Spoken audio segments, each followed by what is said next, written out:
this one. Okay. Great. Okay, we're ready to get started. Good afternoon, everybody. A couple of... Can everybody hear me okay? Yes? Okay. A couple of quick housekeeping rules. If you could please turn down your phones to at least vibrate. We'll be taking breaks. This is a 3-hour continuing education course. Please make sure that I have either everybody's name, telephone number, and email address in case there's a problem. So this is eligible for 3 hours of continuing education. So we'll go ahead and get started now. The name of this particular course is Foreign Investment in Real Property for Immigration Purposes. What I'm trying to convey to you all is there are ways to sell real estate products to a foreign national. They in turn will use those investment vehicles that you have sold to them for immigration purposes, which is basically a nice way of saying they can stay here legally and continue doing work with you on a regular basis. I think I need something to change the little slide. Please. Oh, that'll do it. Okay. Do I have to be up here?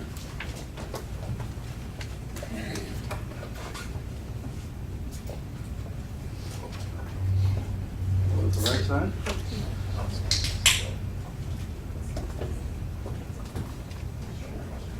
I believe so. Just the second one. Okay. Well, yeah, the down arrow. How about my clicker, Bob? Okay. As they stated, my name is Don Gonzalez. Unfortunately, I am an attorney. Okay, please don't hold that against me. I really wanted to be an actor, but that didn't work out too well. It's been 26 years, okay? Our practice is concentrated in the areas of tax, corporate, and immigration law. And I work on the other side of the state, okay? But we are trying to make headroads out here on this side because we see that the wave from South Florida will be coming this way, if it's not already here, will be coming very shortly as soon as they see the difference in prices between here and there. Okay, let's see if that works. No. Okay. One more. Okay. Here is our contact information. I guarantee within 72 hours of this class, you will start receiving our email letters. Now, real quick, if anybody is interested in receiving the slideshow, okay, because I see people are starting to take pictures, please feel free to write to this email address as we speak, and just put slideshow Cape Coral, and that will be, I'll relay it to the secretaries to please send you the copy of the slideshow. That way you don't really have to be taking pictures if you don't want to, okay? Here is our contact information. Our main office is in Weston, Florida, on the other side of the state, commonly known over there as Westonzuela, okay? And the reason for that is very simple. It's an international community made up of Colombians, Venezuelans, etc., etc. So there is our contact information. There is our telephone number. There is our Skype address. Now, very quick show of hands, how many people are using Skype or some other type of video conferencing working with their clients? Okay, you got to get into the mode of doing that if you're going to work with foreign nationals, because they like to press the flesh or feel the love or whatever you want to call it. Now, a real quick show of hands, is anybody here from Colombia? Okay, and anybody from Venezuela? Okay. Okay, so one Colombian, I'll try not to make fun of Colombian people too much, you know? But I can't guarantee that because I come from Colombian roots, okay? And a majority of our clients are Colombian. So a lot of the examples that I will be giving, even though I'm playing around, these are real live examples that what we're dealing with. Okay, so let us continue appropriately. Now that we're past that, please don't think I'm just up here to hear myself talk. We're here on business, okay? The objectives of this particular course is to develop new sales venues in foreign markets and domestic investor markets. Second, to provide an understanding of the legal areas of expertise required for the practices by realtors. You must understand that when you're dealing with a foreign national, you're not dealing with a true blue, all-American person that wants an FHA loan with 3% down, okay? Forget that. You're wearing another hat, and it's a very specialized hat, we'll just say. Finally, the objective is to be able to teach you enough about the immigration laws, basically to make you dangerous. Now, what does that mean? Well, we'll get to that in just a moment. So, I will be using the term foreign investment over and over and over again, okay? For the purposes of this class, and this is an educational class, as stated. When I say foreign investment, I'm talking about residences, houses, condominiums of some sort, okay? Land, either vacant land or one that has building permits ready to do construction on them. REO, take that off, that should have been taken off years ago, okay? Commercial property, your strip malls, your warehouses, your hotels, etc., are included, as well as business opportunities, which to me is probably one of the most underutilized areas of real estate practice that goes on. Now, when I'm talking about business opportunity, are the sale of businesses, Dunkin' Donuts, McDonald's, or gas stations along the highway.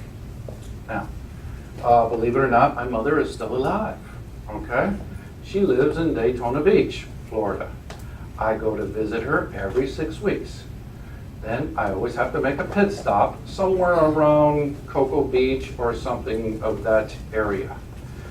Go to the same gas station, same area as always, and I wonder if you guys have ever figured out why when you travel on the highway, you see gas stations and restaurants being owned and operated by Pakistani families. Anybody ever figure out why that is? Or foreign nationals? They're basically investing in that business enterprise in order to become legalized in the United States. That's what I'm trying to focus you all with.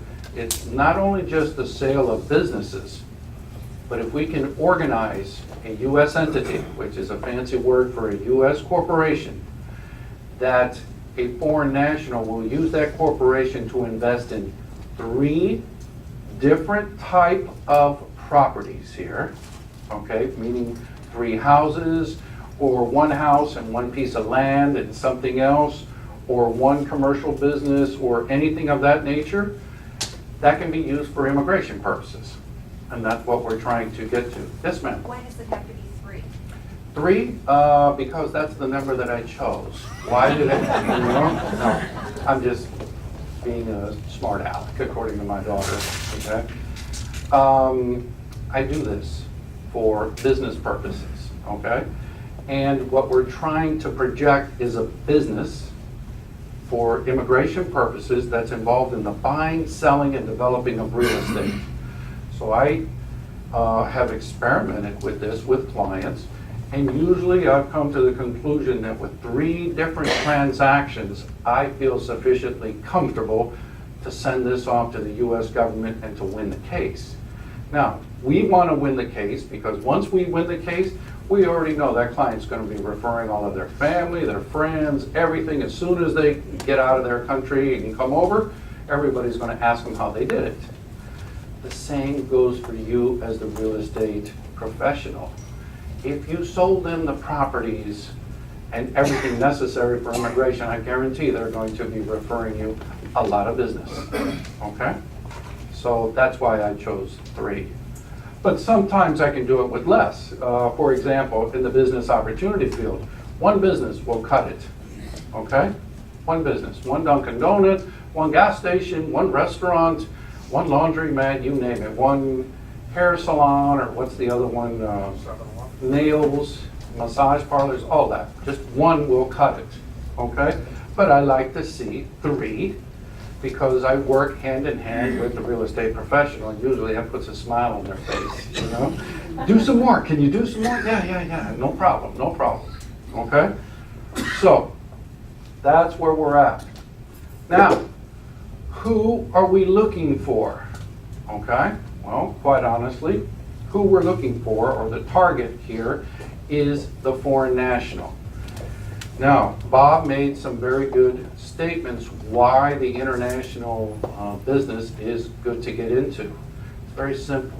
It's growing, okay?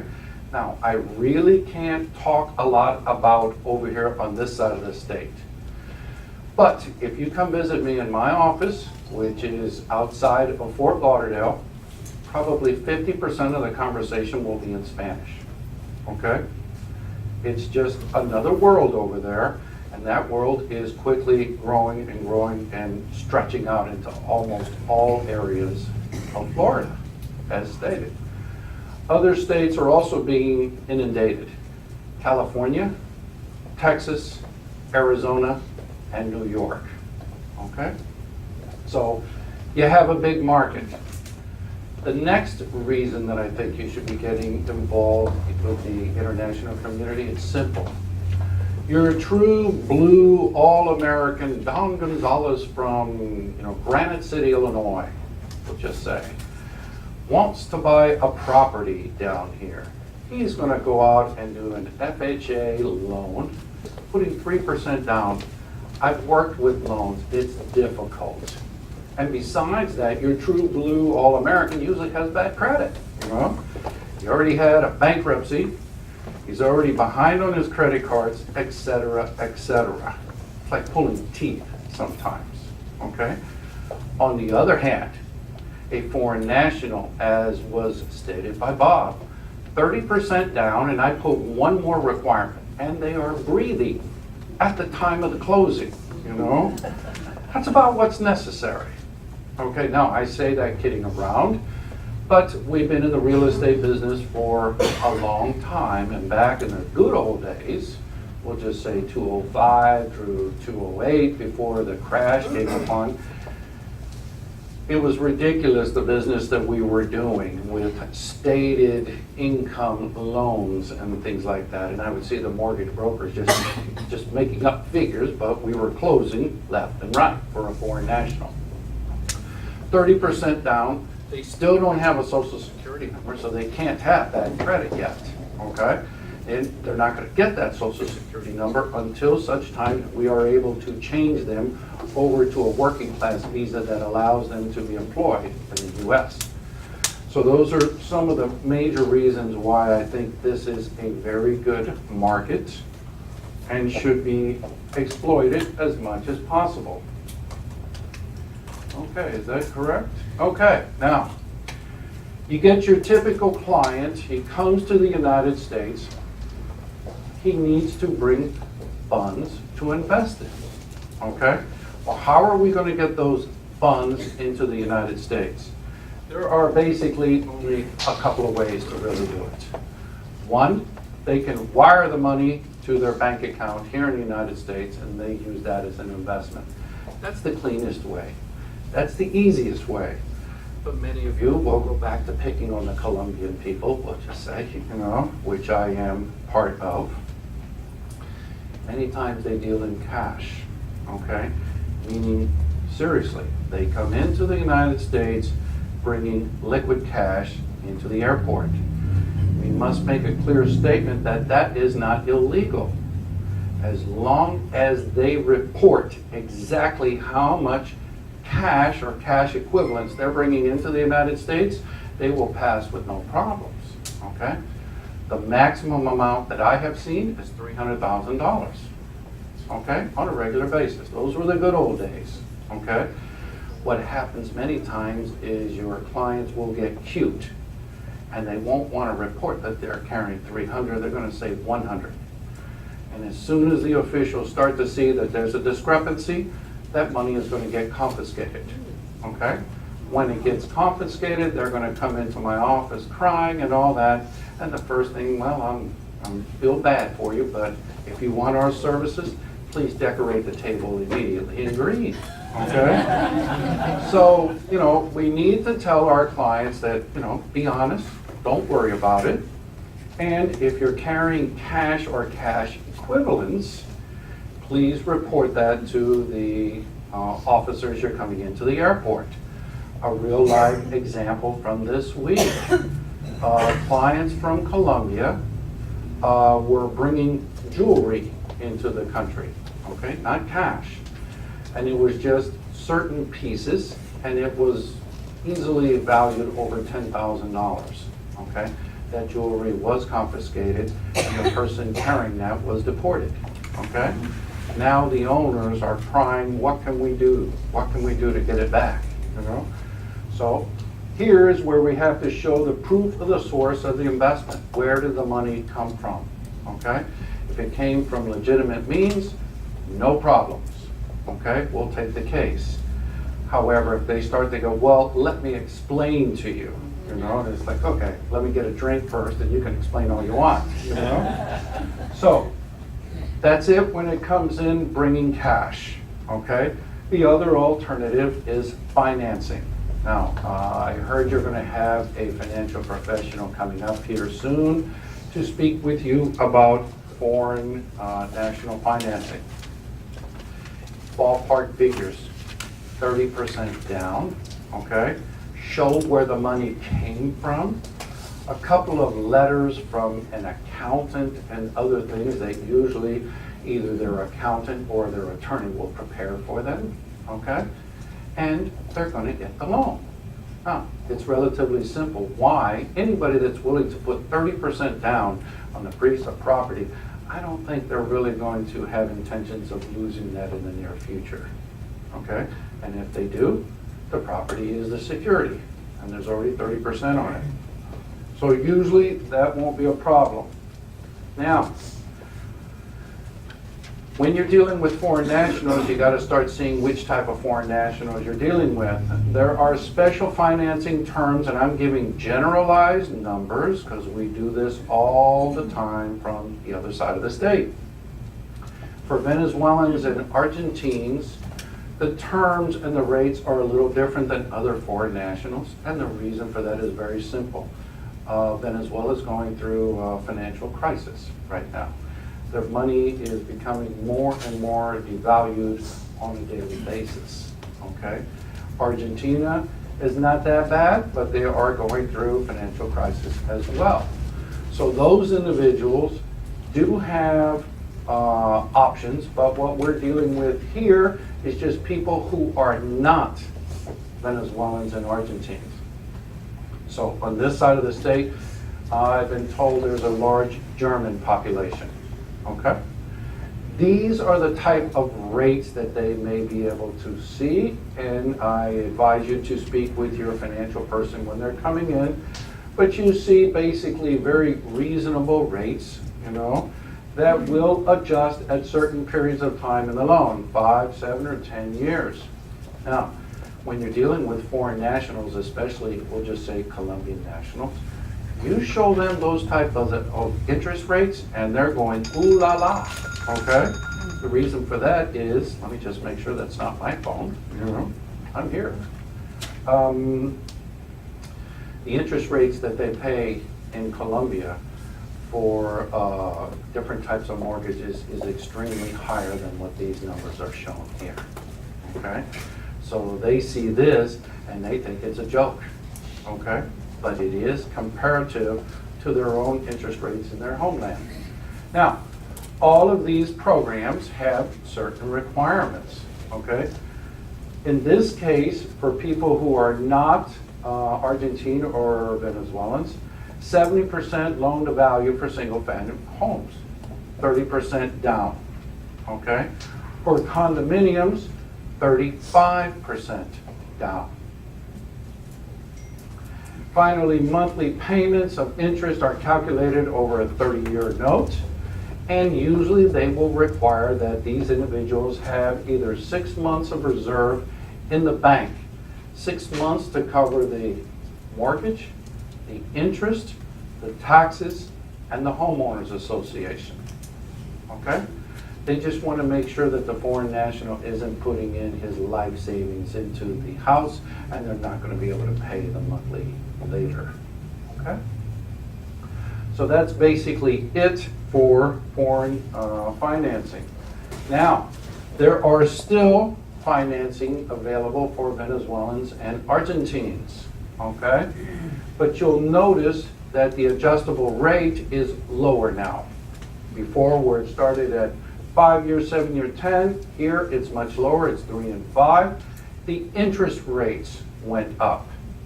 And I'm using ballpark figures over the last 2 to 3 years.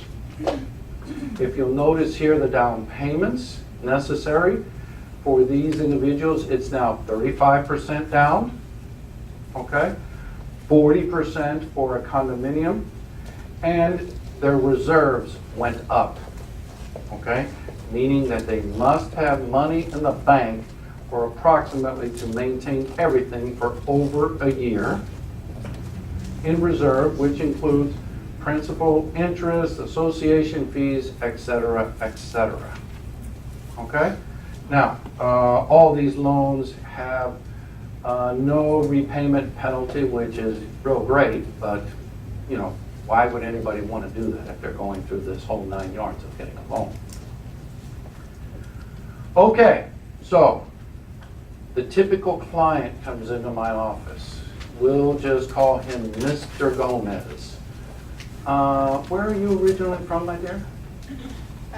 Cali? Okay. It just so happens that I was just there a little while ago. Mr. Gomez, and really Mr. Gomez, is from Cali, Colombia. Okay? Mr. Gomez comes into my office and he has 2 things on his brain. You know? The first one is, how can I come into the United States, bring my family, put them into school, work, and be legal in the United States? So he's interested in the immigration process. The second thing that Mr. Gomez is interested in is taxes. If I do what you're telling me to do, attorney, what is going to be my tax liability in these matters? This is how this class is going to be divided, and these are the 2 topics that we're going to cover. First, the immigration side, and we'll take a break, and we'll go into the tax side. Those are the 2 things that I would like all of you to become familiar with. So when you're dealing with these individuals, and most of the time they are very educated individuals, and if they're not educated, they got a boatload of money, you know? And what I always say, they have more money than God, okay? So those are the clients that I want you to be able to focus on. Okay, so the first thing that they're interested in is the immigration side, all right? Let's start learning a little bit about immigration law. The immigration system in the United States can basically be divided into 2 large subcategories. The first one is immigrant visas, and the second category is non-immigrant visas. Okay? The immigrant visa basically is a category for all those that are seeking permanent residency to the United States. A green card, you know?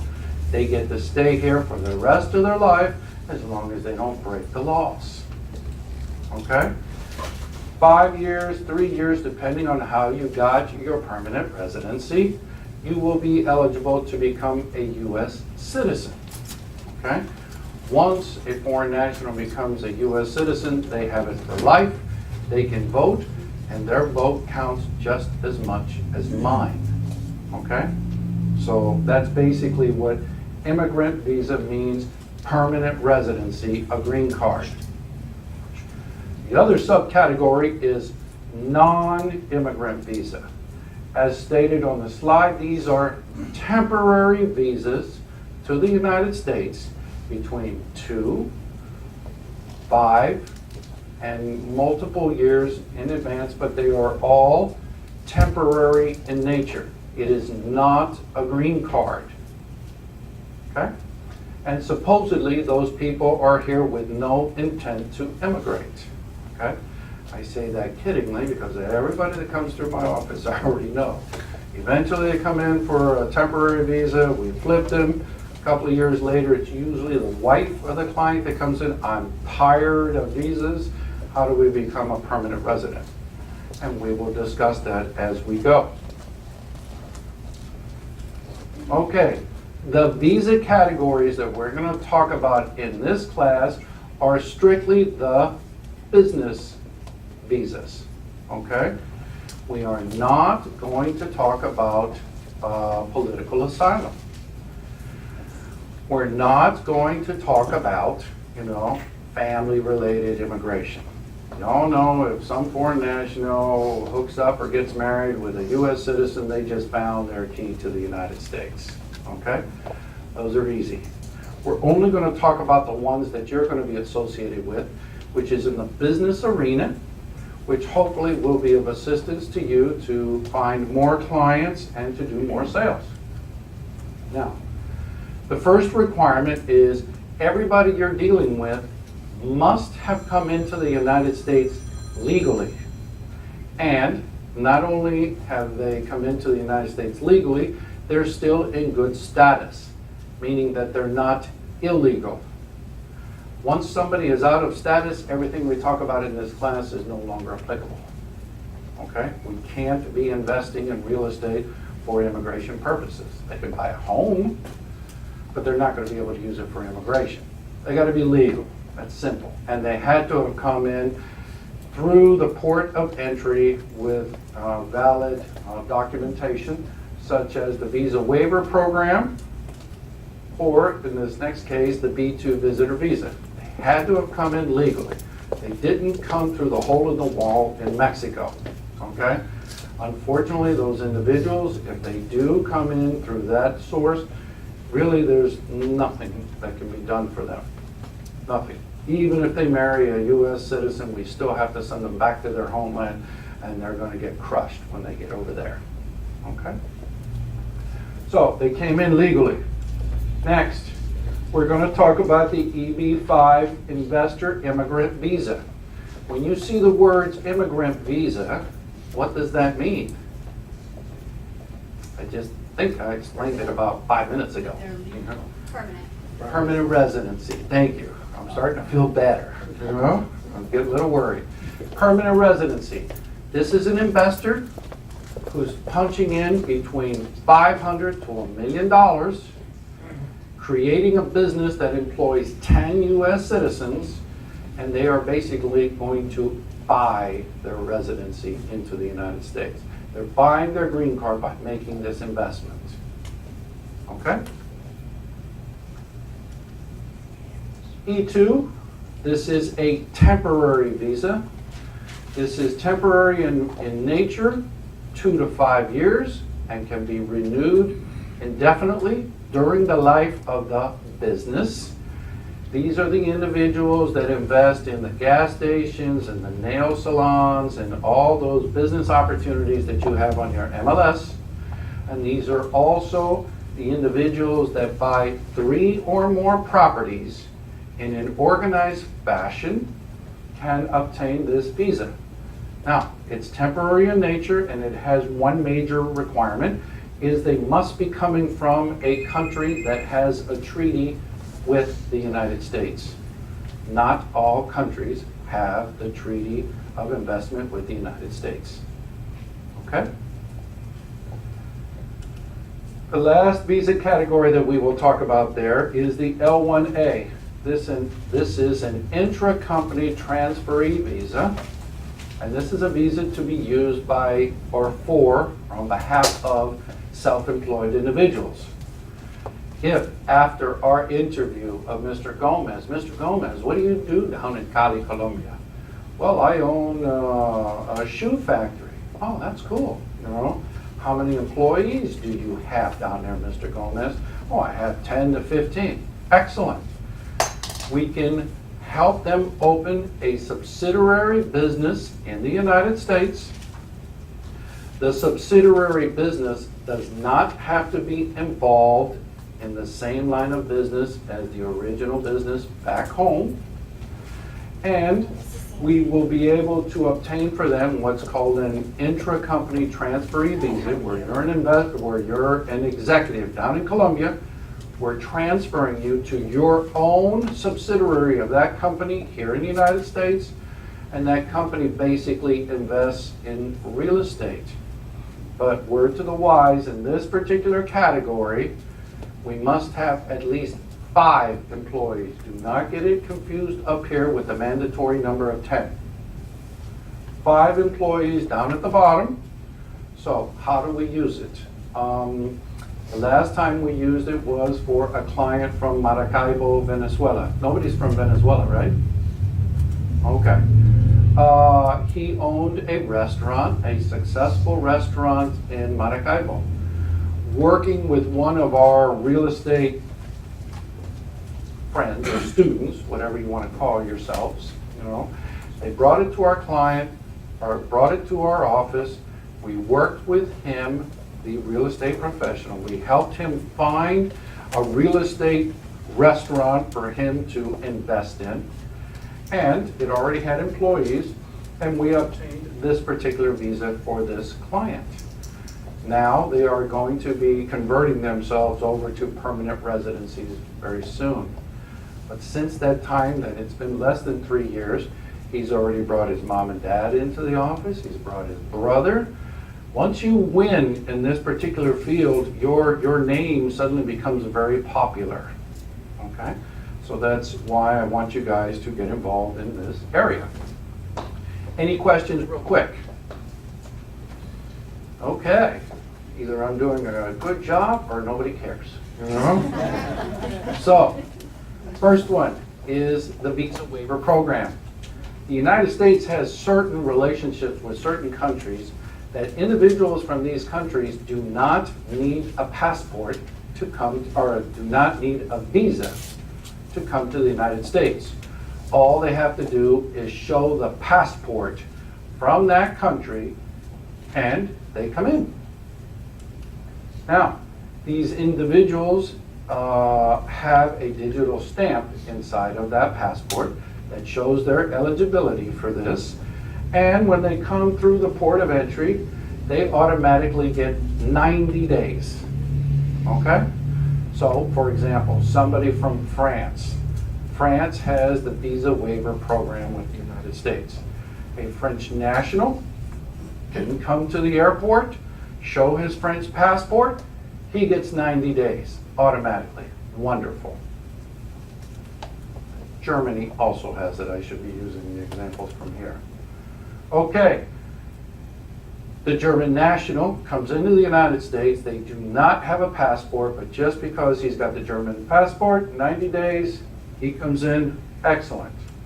Now, even though they're here supposedly to come visit Mickey Mouse, supposedly, okay, there is a limited amount of business transactions that they can do in this category that does not affect their status in the United States. That's what you guys want to hear. What can they do? Well, let's think about this. Oops, I didn't list it on this one. First, what are they able to do? No matter what you may hear outside, any foreign national can create a U.S. corporation or entity just like this. Okay? We can do it for them in less than a week.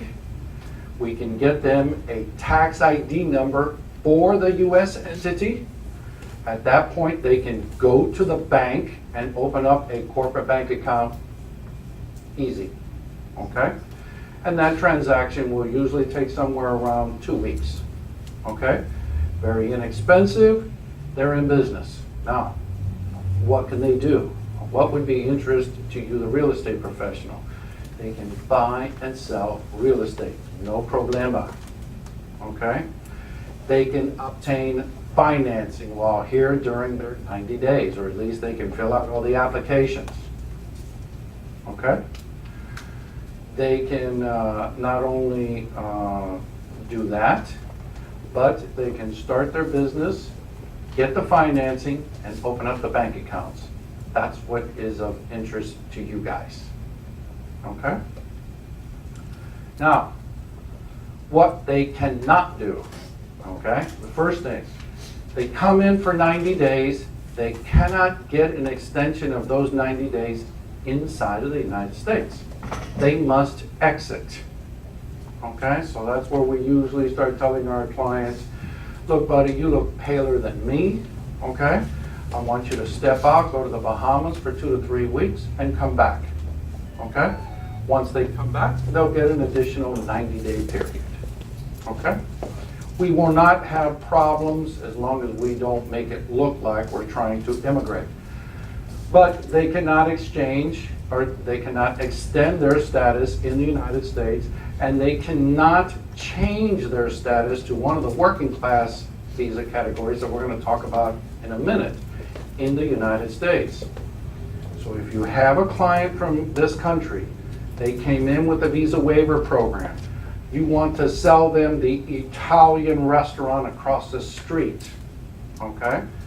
You can do that, they can close.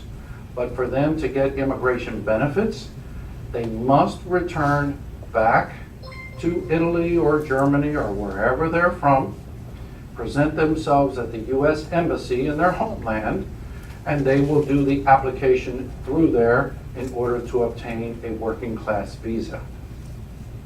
Okay? They can't do it in the United States. Before I'm bombarded, there are all the countries, most of them are there, that have this particular benefit, okay? The ones that should be of interest to you all is France, Germany, England, and possibly Spain, okay? These individuals come into the United States, they get 90 days automatically. How do you know what status they're in? If you're doing your due diligence and you meet Mr. Gomez and you start talking, ask them for a copy of their passport, make a copy of the passport, and right there it will identify how they came into the United States. Okay? So, that's the first way of coming in legal. The second way is through a B2 visitor visa. Okay? Now, this is the most standard way how individuals come into the United States. They first must go to their U.S. Embassy in their homeland. They must apply for a tourist visa in their homeland, and usually it'd be granted to them, okay? Although it's getting tougher and tougher as time goes on. Restrictions are being put up at this time, limiting the number of people who can actually obtain one. So, if it's obtained, it's usually for a 10-year period. For 10 years, that individual can come in and out of the United States as much as they like for tourist reasons, okay? Each time they come into the United States, they usually get a 6-month duration of stay. 6 months, okay? That's a long time. Now, if I'm having difficulties taking a 2-week vacation, I still haven't figured out why the government is so nice and gives them 6 months, you know? But they get 6 months. They have a visa, they're here legally. They're here visiting Mickey Mouse, but they start liking all the property over here in Fort Myers and in Cape Coral. What can they do? They can open up a U.S. entity, and later on you're going to learn why we always want our foreign national investors to work through U.S. entities. It's for tax and to limit their liability in case something happens on one of those properties. We create the company. Once we create the company, we can get them a tax ID number. Once they get the tax ID number, we can walk them down to the bank, and Bank of America will open up a bank account in the name of the corporation, just like this, okay? They can begin buying and selling real estate, and they can obtain financing for various projects. So those are the things that are limited for you, limited business activities. Since they came in legally to the United States with a visa, they can extend their stay in the United States for another 6 months. All they have to do is go to an attorney's office, do the paperwork necessary to extend their status inside the United States to keep them legal, okay? We usually see that with individuals that really do not want to go back to their homeland, okay? Such as your Venezuelan nationals. Once they get out, they come over here, they're already thinking, how am I going to stay here, okay? If we're doing a particular business transaction with them and the time is coming to the end of their status, we don't want them to be illegal. So we will extend their status inside of the United States for another 6-month period. Once they receive that receipt, they're legal, they can get stopped, no problema. Yes, sir. When did they need to do the extension, like prior to their 6 months? Yes, you know, it's prior to the actual expiration. Correct. Okay, now, how long do I usually, you know, and where are you originally from? Guatemala. Guatemala, okay. Dealing with Latin Americans, they like to wait until the last minute, you know, and I tell them, look, don't do this, I'm not getting any younger, you know, I don't need more gray hairs. We try to tell them we want to see them about 60 days before it expires. But Mr. Guatapeor, you know, will come in probably like 4 days, you know? And, you know, and they'll come in and they'll go, hey, do something. Like, really? Really? I have nothing else to do other than to take care of you, you know? So as long as we get it at the U.S. facility before the expiration, we're okay. But, you know, they usually wait, okay? Now, because these individuals came in legally with a tourist visa, we can change their status to one of the working class visas in the United States if they so desire that, okay? That's gold when you're working with people, okay? Here I just tried to show you a compare and contrast real quick. Visa waiver, 90 days, you know? No status changes, no extensions. So usually we want our clients to have a tourist visa. But if they come from countries that have visa waivers, the officer at the embassy is going to ask them, okay, what's up? Why do you need a visa when you could just come in and out for 90 days? So you have to have a very good business reason or legitimate reason why those individuals from Italy, Germany, or France are actually applying for a tourist visa when they don't need one. Okay? So everybody came in legally through the United States, and this is the first spot where we take a quick 5-minute break. Look at my fingers, 5 minutes. Make your phone calls, and we'll be here when you get back. Thank you. Okay, let's go ahead and get started. People came into the country legally. You already know. They came in. They're still in status. What can they do to get long-term status in the United States? First business-related visa category we will talk about is the EB-5, the Immigrant Investor Visa. What does Immigrant Investor Visa mean? Green card. You know, these are individuals that are buying their residency, not a visa. They're buying their green card. Okay. The EB-5 program is called the Employment-Based Residency Category Number 5. Okay? It can be split into 2 subcategories. On the left side is the basic program. On the right side is regional centers. And we will talk about each individually. First, the basic program. If a foreign national comes into the United States and invests $1 million into an ongoing or a new business enterprise, they will give that individual a temporary green card to the United States. Temporary, for 2 years.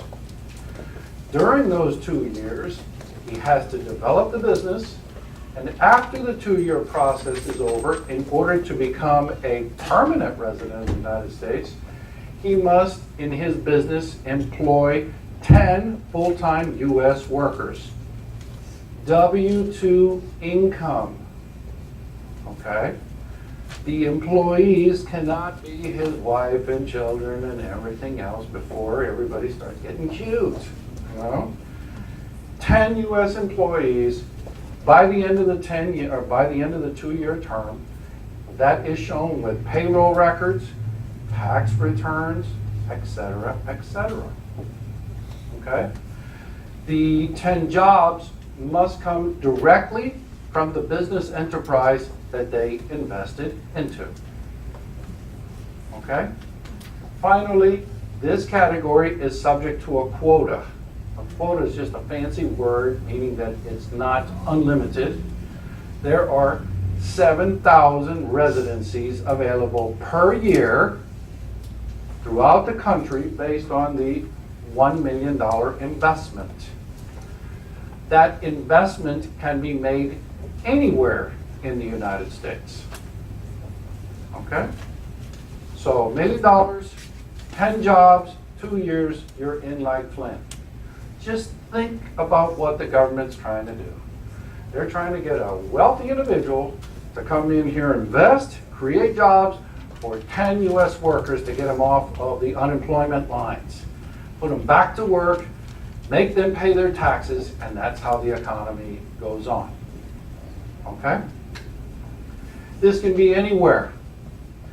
This $1 million can be reduced to $500,000 if and only if the investment is made in what's called a targeted employment area. A targeted employment area is an area of the country that has higher than normal unemployment. Okay? 1.5 times the national average. So if the national average of unemployment, it's extremely low now, okay, has 10% unemployment, this particular area must have 15% unemployment. The government wants stimulus into that area, okay? Sometimes that area isn't the nicest area of town, okay? To make it kind of proper English language, okay? But it only has to deal with statistics and unemployment. So, like I told you, my mommy is still alive. My father was a retired anesthesiologist in the good old days. My dad made money, okay? My dad left the money for my mom, you know? My mom lives in Daytona Beach shores, right out in front of the ocean, and we don't have to worry financially about my mom at all, okay? It's an affluent area, okay? And Daytona Beach Shores is in Volusia County, Florida. Volusia County, the entire county, is considered to be one of those targeted employment areas. Once you get out of my mom's area, we'll just say, off the beach, and you start getting deeper and deeper into Daytona Beach, it gets kind of ugly. You know, it does. And there's a lot of unemployment and whatnot, you know. So, in order to stimulate that, the government will drop the $1 million down to $500,000, okay? They still must employ the 10 U.S. workers, okay? And it is subject to the 7,000 per year quota, okay? Now, the other half of the EB-5 employment-based residency category is dedicated to what are called regional centers. Now, what's a regional center? A regional center is usually a large real estate development project that went out and got the approval of the U.S. government to allow us to solicit $500,000 investments from their foreign people, you know. The development project will use their money to develop the project, okay? In return, the foreign national gets a 2-year conditional residency, okay? At the end of the 2-year period, the foreign national is eligible to become a U.S. Permanent resident if they show they made the investment and if the real estate development project, who is now responsible for creating the jobs, created it either directly or indirectly in the area that's known as a targeted employment area. Okay? So we're going back to the basics again. What's a targeted employment area? It's an area that the government has determined has higher than normal unemployment. So one of these real estate development projects decides, let's just say this area is a targeted employment area, and it may very well be, okay? If I'm going to construct a new Marriott hotel on this block, okay, the area is going to see an economic impact, okay? One, okay, we need more workers in this area. Great, that's what they want. Put the locals to work. But indirectly, the area will see economic boom because the restaurants in the local area will sell more food. The gas stations in the local area will pump more gas. Because there's some kind of development, the area must hire a new police officer or something like that. Or people are starting to move into the area to be close to their work. Okay? So those are what are called regional pilot program centers. There are over 200 of these projects throughout the United States. There are some in this local areas. Okay? So what is it again? It's a real estate project that needs financing. Instead of going to the bank, they apply to the U.S. government to get permission to solicit money from foreign nationals. Okay? They use the money, they do the project. Okay? Now, I listed Palm Beach, South Florida, Miami-Dade, where I'm at, Central Florida, and I know they're in Tampa, and I know there is a project in Fort Myers.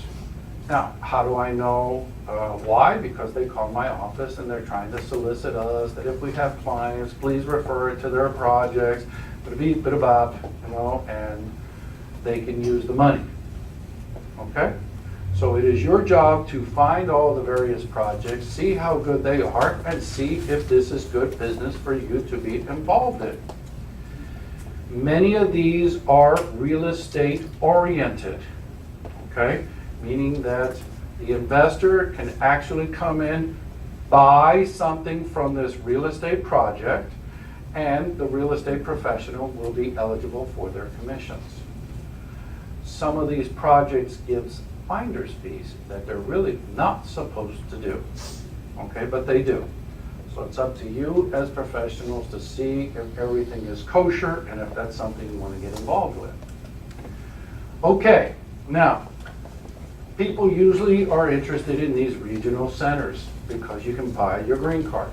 Here I listed out 3 that I have visited, okay, and I semi-like them, okay. One of them is Paramount World Center in Miami, okay. What this is they're building, downtown Miami is going to be like downtown Las Vegas in a very short period of time, okay. Everything gets constructed down there. Not only is construction, the prices are exorbitant. You know, it's ridiculous. That's why I think people are eventually going to start moving over here to this side of the state because the prices are way out of whack on the other side. Anyway, this project requires additional financing. They have been approved for the EB5 Regional Center. And in fact, these are some of the things that are being developed in this project. A very high-rise Taj Mahal, we'll just say, okay? Investors, if they want to, can buy into one of the apartments there and use the money that they invest into the EB5 Regional Center. Later on will be credited to them, and then they will receive the property within about a 5-year period, after the period after they get their green card. So to me, that's a very safe way of saying, look, if you want to invest in real estate and you want to get a green card at the same time, this is how you do it. Okay? I just listed it there to show you. The second one that I really like, that I've had the pleasure of meeting and working with in the past, this one is called Ivory 214. This is a regional center in Aventura, Florida, which is a nice area in Miami, okay? This project is developing here medical office suites for physicians, and on the other side over here is a Hilton hotel. This particular project is being built somewhere around, we'll just say around 500 yards away from the local hospital there in Aventura, okay? So patients, it's really going to be a semi-cancer center, but patients will come to the hospital for their treatment. They will be able to stay in the Hilton, and Hilton isn't going to put their name on something that really isn't warranted, okay? And they sell these medical suites for different practices that may want to have an office close to the hospital, okay? Now, if any of you have been involved with medical practices as I have, it's a mafia, okay? And it's a moneymaker, okay? Got a couple of cousins, or not cousins, nephews, graduated from medical school, et cetera, et cetera. We don't worry about them anymore. They will be fine in the future. They will always have employment, and their employment will be higher than the rest of us, okay? So we're expecting in this particular project that they're almost sold out already, and they're still in the pre-construction phases, okay? But an investor can buy one of the suites, okay? Put down a 20% down to hold their suite simultaneously, and in a separate contract, they're investing into the EB5 Regional Center. They're going to buy their green card, okay?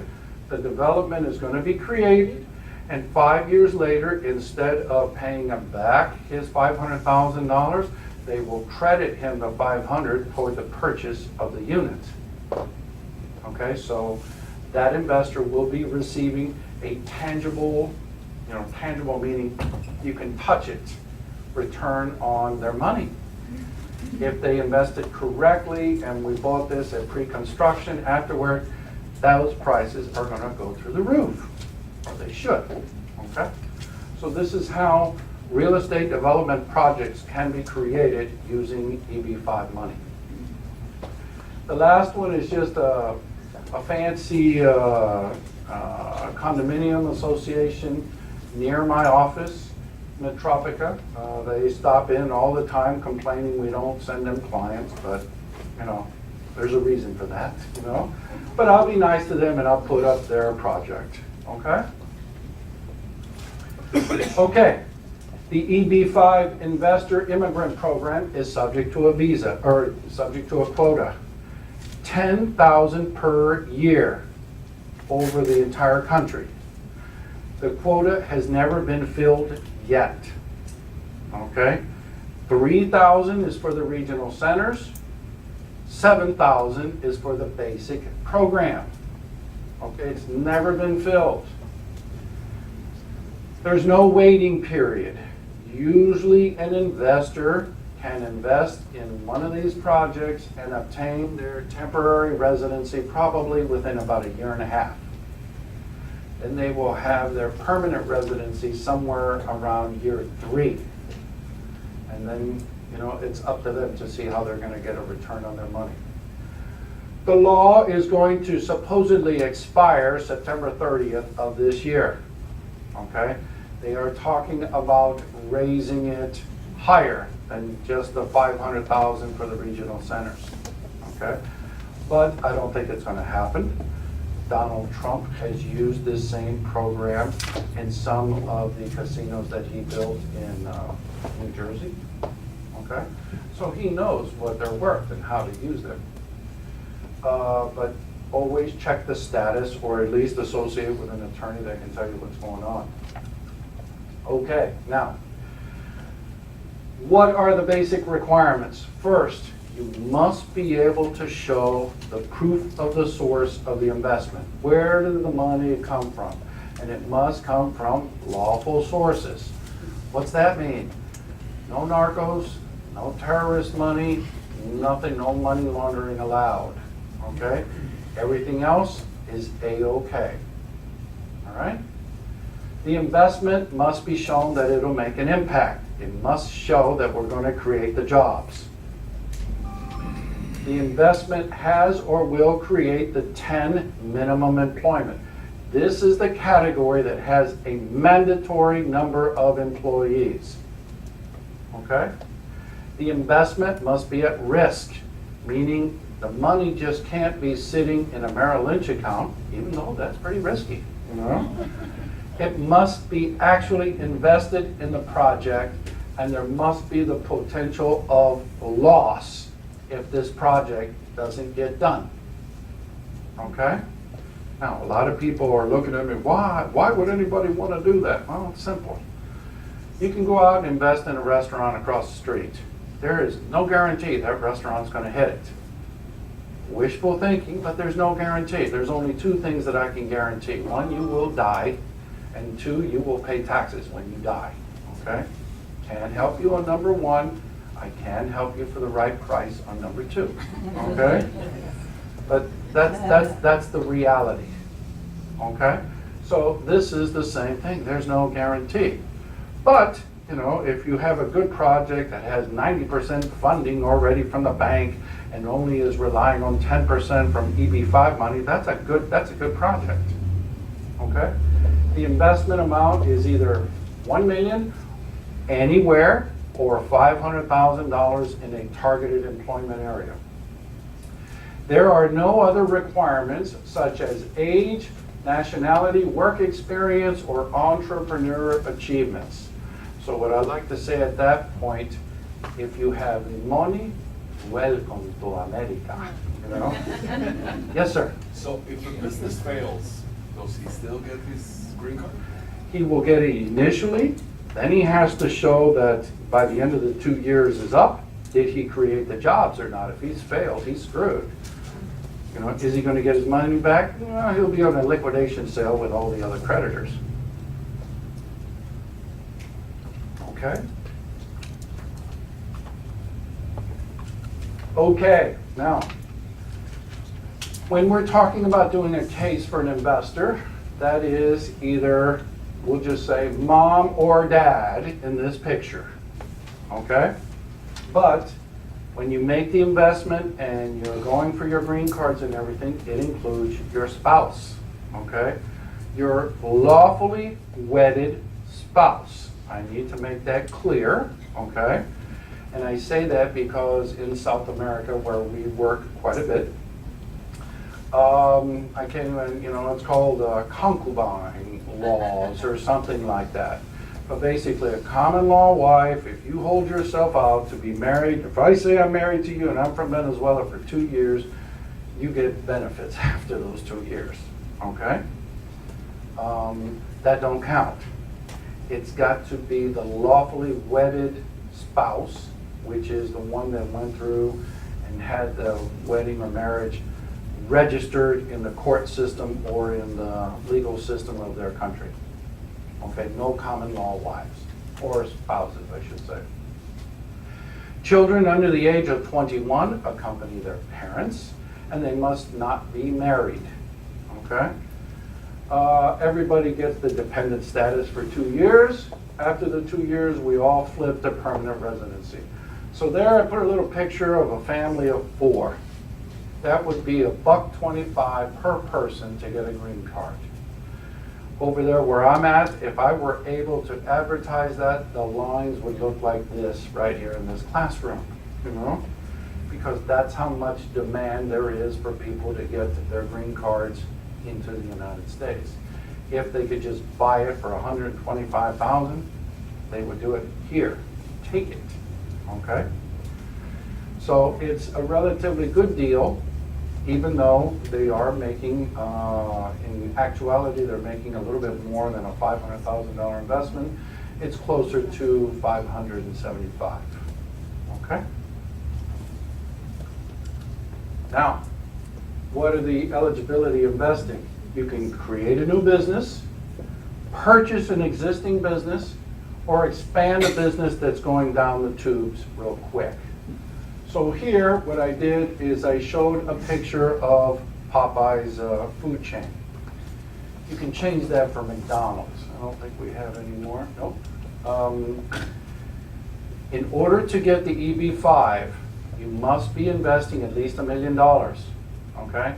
That's investing in a McDonald's, in a very large gas station of some type, in a restaurant chain that will employ at least 10 U.S. workers, okay?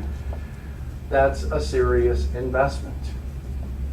In the alternative, it can be reduced to $500,000 in a targeted employment area, and those are for people that actually want to manage their own business. If they don't want to, if they just come from Maracaibo, Venezuela, and they have more money than God, okay? Then they will just invest in the regional center and not worry about it and let them worry about it, okay?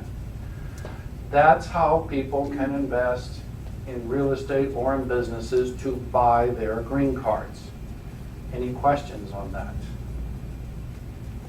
Yes, ma'am. You said for the 500,000, it really ends up being 575. What if it's $1 million? What does it really end up being? The million, okay, I say 575 in the regional center. I should have Right. made that clear. Why? Because most regional centers, your investment is 500,000, but they can't touch that money until you start the process of the immigration. They will request a $50,000, we'll just call it management fee, okay, to use for the operation of the development. That's how I come up with 550. Your attorney is going to cost about 20 grand. Your costs are probably going to be somewhere around 15 to another 20. So you're already getting close to 600. But many of these projects, in order to entice the people to invest with them, will pick up the fees for the immigration and the legal fees. And do they do that for the $1 million investors? No. So what were their? $1 million investor is just an investor that's going to spend his own money in his own business. And their legal fees would be about? To get their residence, they're going to be 20 grand. And the costs are still going to be somewhere around another 15 to 20. Okay, but they will not pay any management fees because they're the managers. So think of a big project like selling a hotel, selling a McDonald's, selling a Burger King, selling a gas station chain that's already up and running and producing and it's got a lot of employees. Okay, that's for the basic program. It's up to you guys. If you put in EB-5 regional centers, press enter in the magic box, what I call the internet, blink, you will come up with a list of about 200 projects. Okay, take a look at those projects to see if your client may be interested in those. All right. Okay, so that's it for the EB-5 program. That's the individual who wants to buy their residency. Now we're going to talk about E2, the Treaty Investor Visa. This is a temporary visa to the United States from somebody that comes from a country that has a treaty with the United States. Okay? First, you're going to find out a little later why we want everybody investing through a U.S. entity or a business. the company must be owned at least 50% by the treaty national investor. 50%. So it can be two brothers, or it can be a foreign national and a U.S. person, whatever. Okay? But the foreign national must have at least 50%, and they must be a citizen of a country that has a treaty with the United States. What are the countries that have treaties with the United States? There they are. Okay? The ones that should be of interest to you all, Australia, okay? Colombia, and I say Colombia because they're all over, I don't care, they're everywhere, okay? Canada,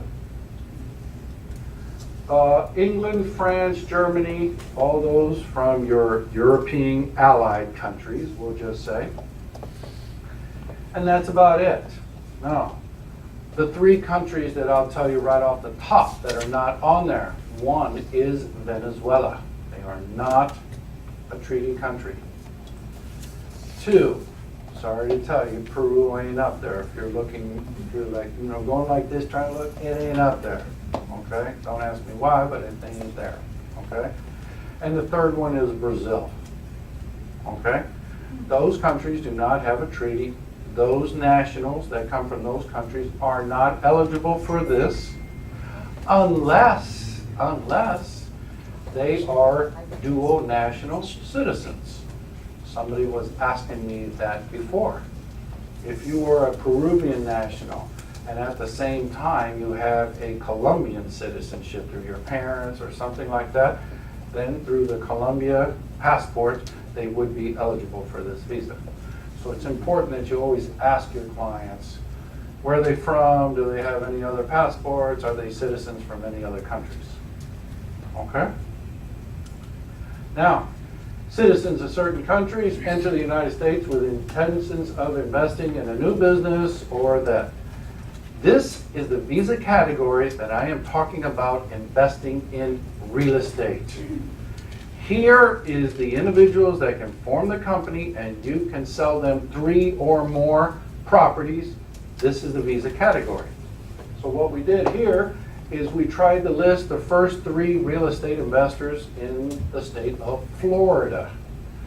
The 3 biggest ones are Great Britain, Canada, and Australia. So what's that mean?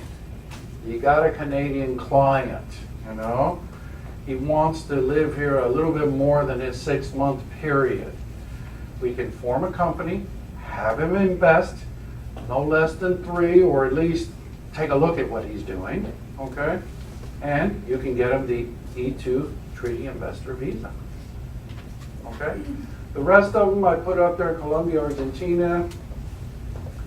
The rest of them are kind of small potatoes, but I wanted to highlight Germany. Okay, and that's because I know they have a German population on this side of the state. So these are the individuals, can form a company, sell them 3 properties or something of that nature and get this visa. Now, what are the requirements? Okay, first, they must be making a substantial investment. What does that mean? I have absolutely no idea. Okay, what I do know is the investment must be made in cash or debt instruments. So what's a debt instrument? Real estate professionals? Mortgage. So once again, you have an investor. He's going to buy $1 million property. He puts $300,000 on the table to get the financing, then $700,000 in the form of a mortgage. How much investment is that individual making? Any guesses? Somebody says 30%. He's making $1 million investment. It's cash or debts that have legal enforceability. Okay? So that's why real estate works so well in this scenario. You get a client that has 300 grand and he wants to buy one piece of property, put it in there. Hold up. Slow down there, Buck. Instead, Let's split it into 3 properties, 100, 100, 100. Get the financing, okay? So how much did he actually take out of his pocket? The 30%. He gets a visa. You guys rent the properties for him. That's what's going to pay the mortgage, and he's got the visa. And he's got 3 properties. That hopefully should put a smile on all your faces, you know? Trust me, lawyers and all the rest of us get jealous when we're doing the closings, because we also do closings, title work and everything. And when we see those commission numbers coming in, you know, versus what we're doing, and we're doing everything, you know. Hey, how long is this take? You're taking too long. You know, why do you know, charging so much for copy expense? Oh, please, you know, please, you know. So, anyway, cash or debt instruments. I need to make it clear here. There is no specific dollar amount. More is better, okay? But there's no specific. So if I can sell a restaurant across the street for 100 grand, I'll get that person's E2 visa on a $100,000 investment. If he can buy a $300,000 restaurant, I'll get the visa doing the 300 investment. There is no specific dollar amount. We have to go on a case-by-case basis to determine if that's a reasonable, you know, figure. The smallest amount that I ever did was for a $30,000 investment. That was for a very smart, we'll just say, and devious Colombian national who was a tennis professional that he gave tennis lessons to little kids, and he took real good care of my son in such a way that, you know, he's 5 years old. Daddy, we have to help Juancho get a visa. What are you talking about? You're 5 years old. What are you talking about? Juancho says we have to help him get a visa. You know, really? You know, so, okay, Juancho, what can I do for you? You know? And we set up a tennis academy. Okay, your investment is in a tennis academy. We put all the kids, we make contracts with all the parents, take pictures, do tournaments, blah, he gets his visa, okay? But that's on a case-by-case. 30,000 is a little small. It has to, it has to be a viable business enterprise. What does viable mean? There's the potential that it's going to be successful, even though every investment is at risk. Next requirement. The investment is not marginal in nature. What does that mean? I have absolutely no idea, okay? But what I do know is that the investment being made must be able to provide more than just a living for the investor and their family. So what's that mean? Future employees. Think of a gas station. You buy a gas station, you know, probably the owner is going to be the first worker there, okay? And it's going to take a while before that starts, you know, getting profitable where he can start hiring other employees. This visa category does not require immediate employees. Does not. It must be able to show viability that in the future this business will hire future employees. The investment must be made in an active enterprise, for profit, must be active in a trade or a rendering of services. In this case, it's buying, selling, and developing real estate, okay? Speculation will not work. So what's that mean? You can't just buy a lot and sit on the lot for 10 years and keep expecting that you're going to get the visa renewed. That ain't going to work. But if you buy the lot and you start construction on there, or you start doing actual labor or getting permits that you're going to develop this, that will work. Flipping houses works in this category as well, okay? Somebody mentioned some architects. Architects come up from Colombia, they buy a house, they fix it, they flip it, do that 2 or 3 times, we're ready, okay? Now, in the active business of real estate investing, you'll find out a little later that we always want foreign nationals to work through corporate entities. That's to reduce taxes and to reduce personal liability, okay? They can purchase, or you guys will sell the company the real estate, meaning the company must be created prior to the closing.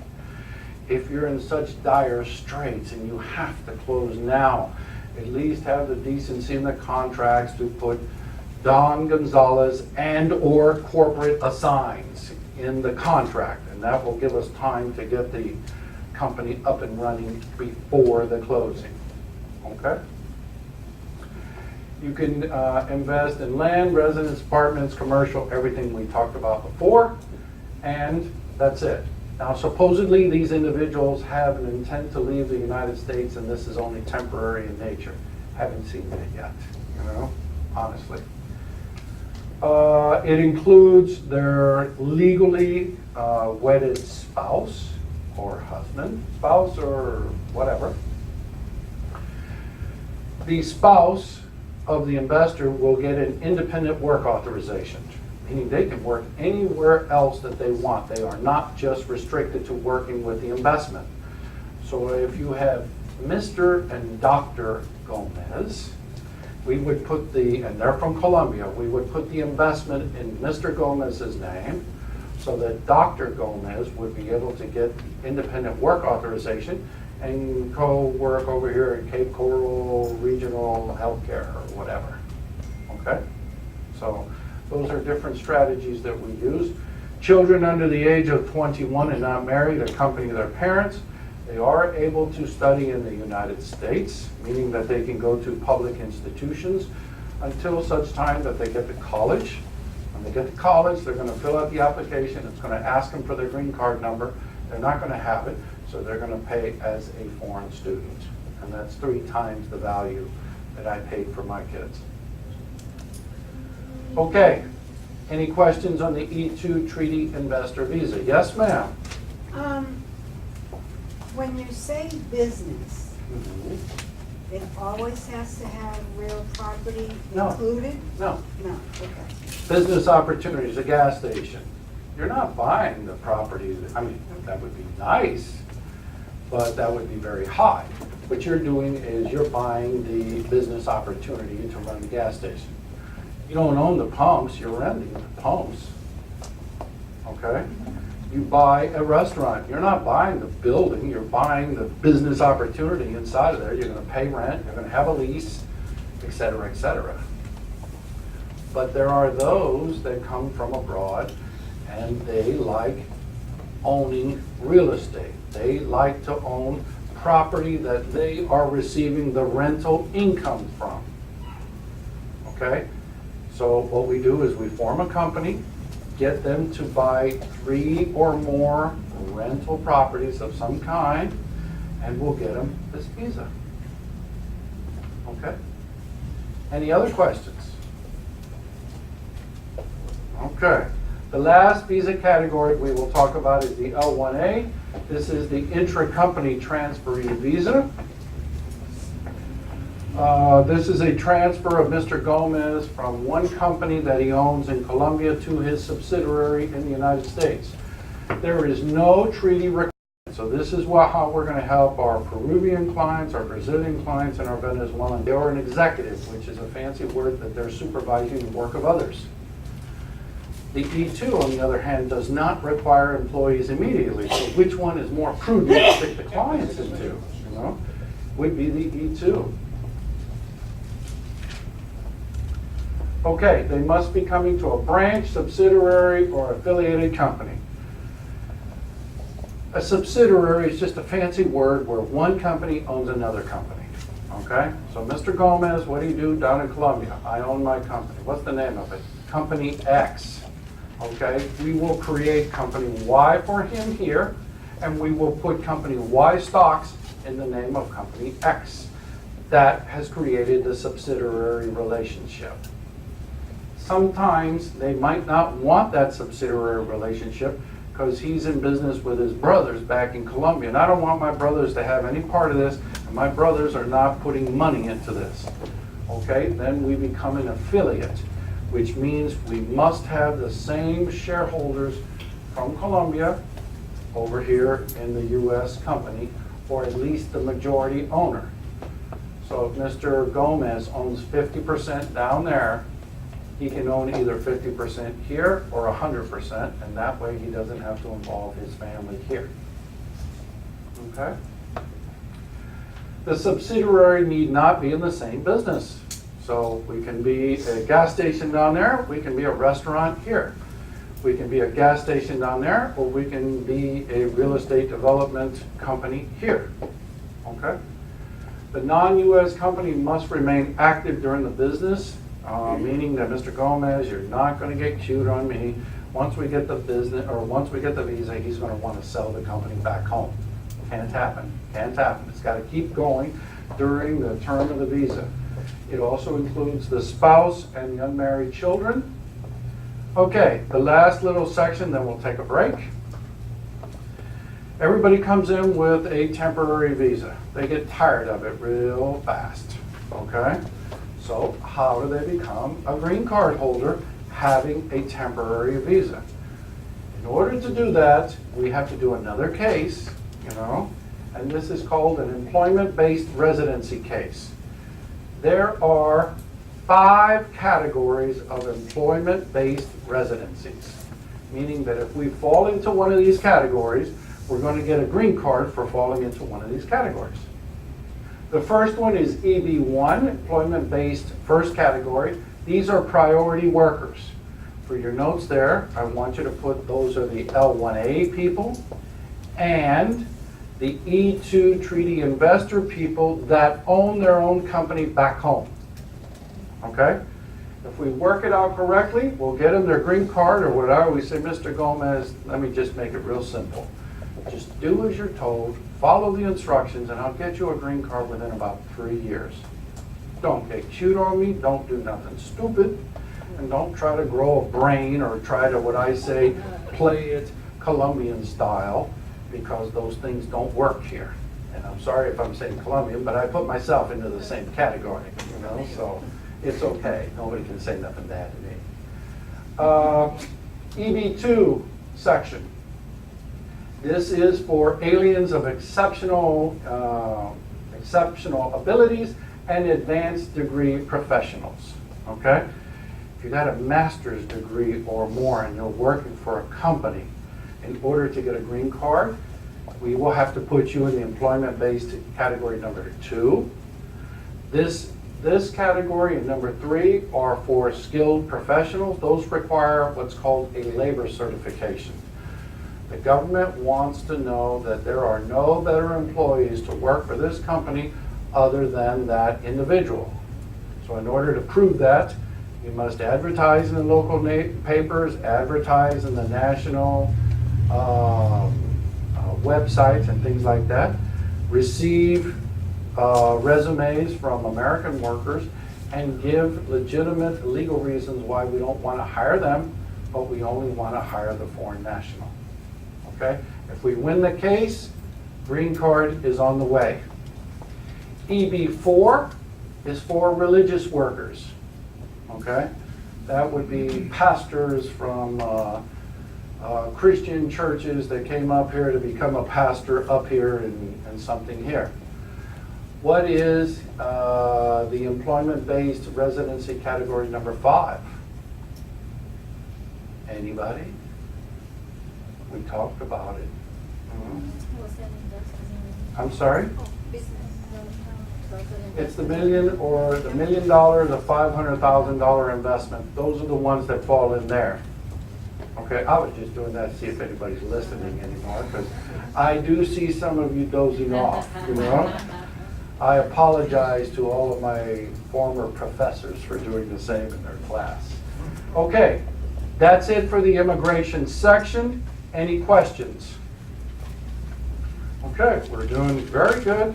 Take a 5-minute break, and we'll finish up with tax, and I'll get you guys out of here. If everybody's ready to go, let's go ahead and get started. I promise to try to get everybody out early. Now, in the meantime, before I leave, I must have everybody's name, their email address, and their license number, and the name must be as shown in the license. So what's that mean? If your name is William, you can't be putting on Billy, okay? That's just gonna confuse the girls at the office, and then I get chewed out for not speaking a little bit clearer, okay? If you got a business card, you can just jot your license number on the back of the card, like one of these, you know? And all I need to know is whether it's a broker or sales associate. That's indicated by the letters B as in Bob or S as in Sam next to the number on your license. You know, that's it. We'll take it from there. Everybody will be getting probably credit in the next month, and that's it. Okay, so let us continue. We're done with the immigration portion. Any questions on this? Okay, either I'm speaking a good job or nobody cares anymore, you know? Now, what we're going to do is the second item of interest by our client is taxes. What are the tax strategies for a foreign investor? Okay, you must understand the U.S. government taxes everybody, citizens, residents, non-residents, okay? They all get taxed one way or another. And one of the reasons why sometimes foreign investors do not want to be citizens or permanent residents is once they do that, they are subject to worldwide declaration of their incomes to the U.S. government, okay? So when I try explaining that to Mr. Gomez, you know, it's like, okay, we have to declare everything we make in the United States, but that includes what we have now in Colombia, you know, that includes the chicken farm, the pigs, all that. That also includes the money that I know we have stashed in Panama because, you know, we did the company 5 years ago, and anything else. Now, sometimes he goes into a heart attack when he starts hearing that. Nothing to panic, okay? Prior to becoming a U.S. citizen, we go through what's called pre-immigration tax planning. Okay? But those consultations and those discussions are usually held in a swimming pool or in some kind of sauna where I'm guaranteed that it's just private. Okay? Non-residents, on the other side, are only taxed on the income that they produce in the United States. That's only fair. Okay? So I want to bring that to your knowledge. Non-residents are taxed on income from the U.S. sources. Tax treaties with the U.S. may earn more favorable treatment. Okay. The general rule, a foreign citizen is treated as a non-resident alien for tax purposes unless they apply or they qualify as a resident alien. Okay? So you're a non-alien, always for tax purposes unless you qualify as a resident alien. How do you determine whether you qualify as a resident alien for tax purposes? Forget the immigration, that's over, okay? First, the minute you got a green card, you're a tax resident. Bingo, you're done. No more discussions, okay? If you stay in the United States too long, then you're going to get taxed as a tax resident. How do we determine if you stay too long? Now, take for example the individuals that come up here with a tourist visa. They come in, out, in, out, in, out. They're using our services, but they're not paying any taxes. Okay? The government likes money. Okay? So how do they determine if you have to pay us? By this mathematical formula, and does it surpass 183 days? If you've been in the United States for over 183 days consecutively or according to this formula, they think you should pay taxes like everybody else. Okay? How do we determine that? First, in the immediate year that we're talking about, have you been in the United States more than 31 days? Yes or no? If you have, you take those days and add it to how many days were you here the year before? multiplied by 1/3. Okay? Are we over 183 yet? No.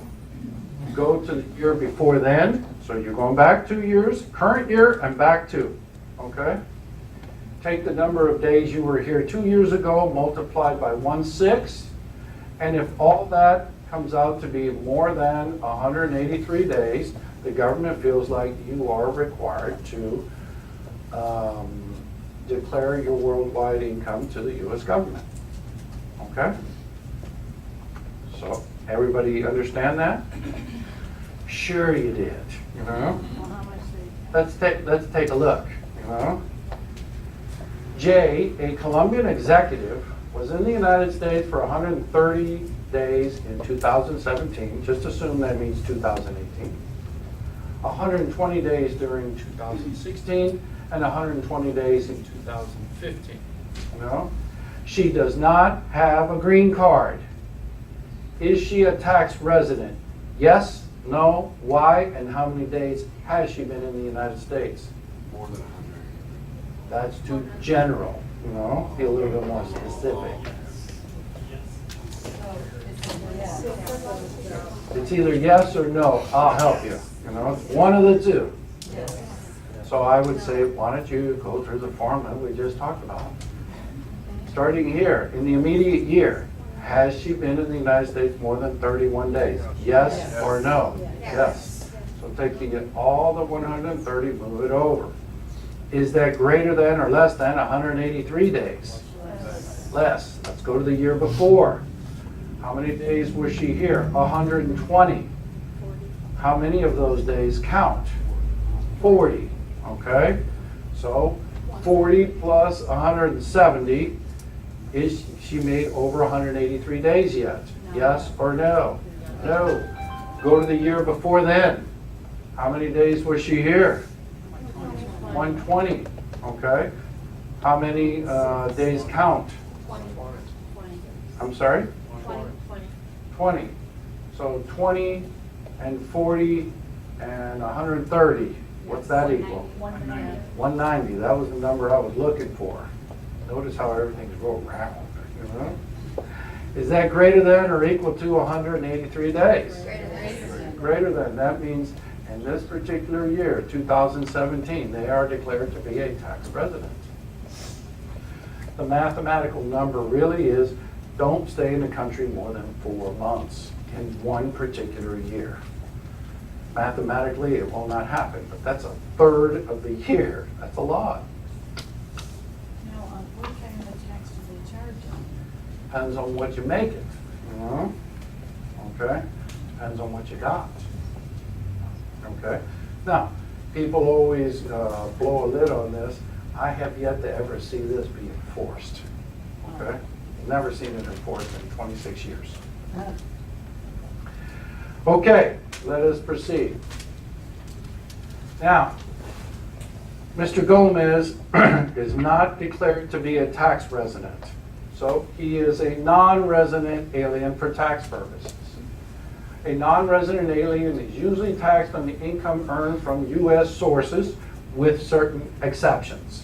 Okay? You're going to get taxed one of two ways.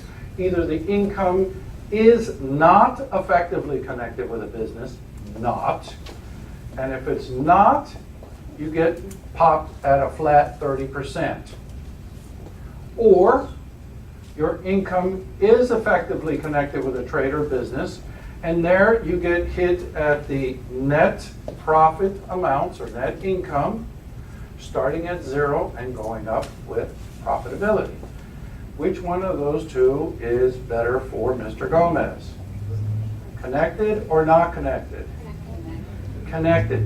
So that's one of the reasons we want Mr. Gomez to do his business transactions in the United States through a corporate entity. Okay? To at least be able to say that it's connected with a trade or a business. Okay. U.S. income not effectively connected with a trade or a business. Interest income. Dividend income. The money you put into Merrill Lynch that creates dividends from U.S. investments, 30% gets sent to the government. Rental income. okay? You're renting a piece of property for Mr. Gomez, okay? 30% of that is supposed to be given to the US government to force Mr. Gomez to do his tax returns. Because they already know if you give him flat money, he's on the next plane to Bogota, he's gone, okay? Compensation, annuity, income, or other, 30%. Be careful here, this is where real estate agents get into trouble when they're doing property management, okay? Now, effectively connected with, well, I should make this clear over here. Most people don't know it, but there is a withholding at the source rule, okay?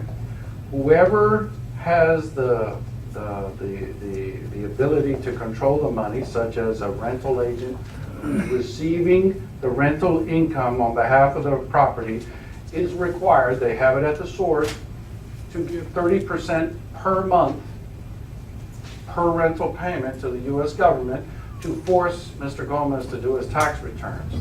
That ain't done, okay? If the government catches on, that individual or that agent will be the required party to make the payments, okay? So please be careful, please be careful. Have it done through a business enterprise. Yes, young man? Is that all rentals, seasonal, vacation, annual rentals, every kind of rental? All. Yes. It's basically passive income. It's not effectively connected with a trade or business. However, if you listen a little bit more, and then we create the company first, you know, and the company owns the property, and the rentals go to the company, then we can claim that that is effectively connected with a trade or business, not requiring the withholding at the source. So once again, another reason why we want Mr. Gomez, you know, to do his business this way.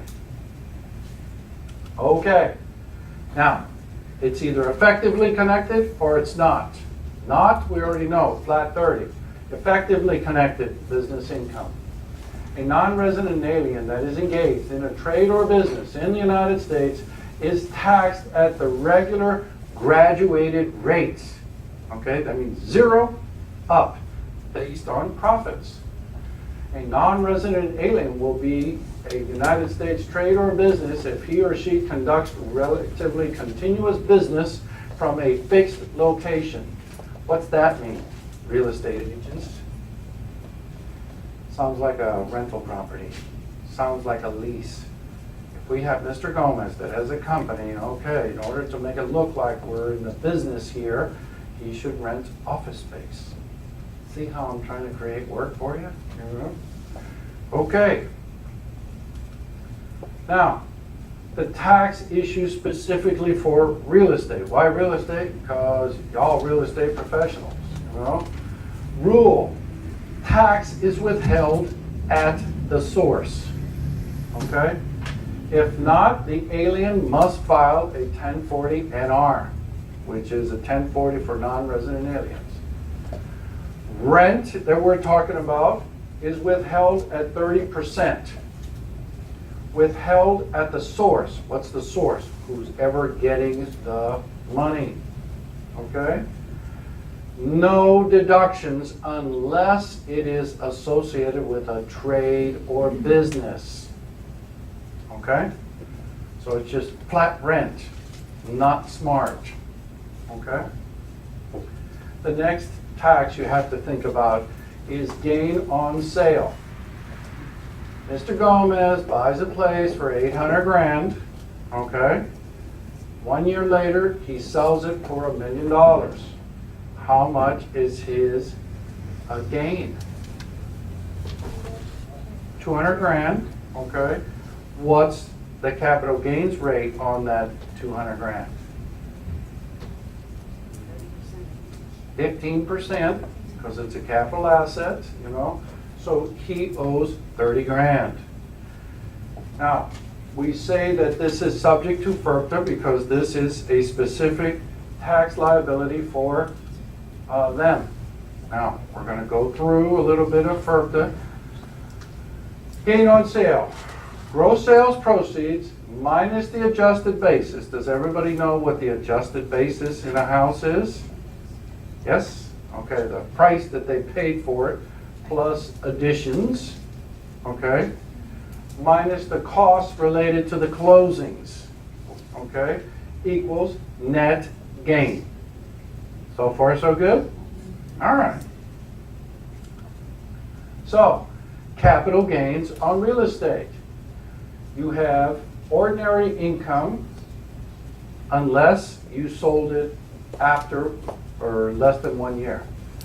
So for everybody that's being involved in flipping, that income that is earned by that sale is subject to ordinary income tax rates, not capital tax gains rate. Capital gains is for holding the property over a year. So this is where we have to start telling, like, look, Gomez, think about what you're doing. If you're going to buy something, try to hold it for a year because you're going to get a tax benefit of only paying 15%. If we hold it less than a year, you're going to get popped at the ordinary rates, and they're going to be over the 15%. So you want to pay more or less. This is not rocket science, okay? Capital gains is 15%, okay? Now, another area of taxation specifically for foreign nationals is FIRPTA. Has anybody ever heard of FIRPTA? Yes. A lot or a little? We'll see. We'll see. Okay. FIRPTA is basically not a tax, but it's just a withholding requirement on a foreign national because they know that foreign national, Mr. Gomez, sells the property, gets the full value of it. He's on the next plane to Cali. He's gone. He's not going to pay a nickel. Okay? But if Don Gonzalez did the same transaction, being a U.S. person, this is what I sold it for, this is what I bought it for, the difference is, and I have to pay it on the spot. So in order to make it equal, they implemented this FIRPTA Tax Act, which is the withholding at the source, okay? 15% withholding tax on the gross sales proceeds. Underline the gross sales proceeds part. So let's go back to Mr. Gomez. Mr. Gomez bought last year, we'll just say on the beach down here in Cape Coral for 800 grand. He kept his property for a year. He sold it for $1 million. How much will be withheld because of FIRPTA? 15% of what?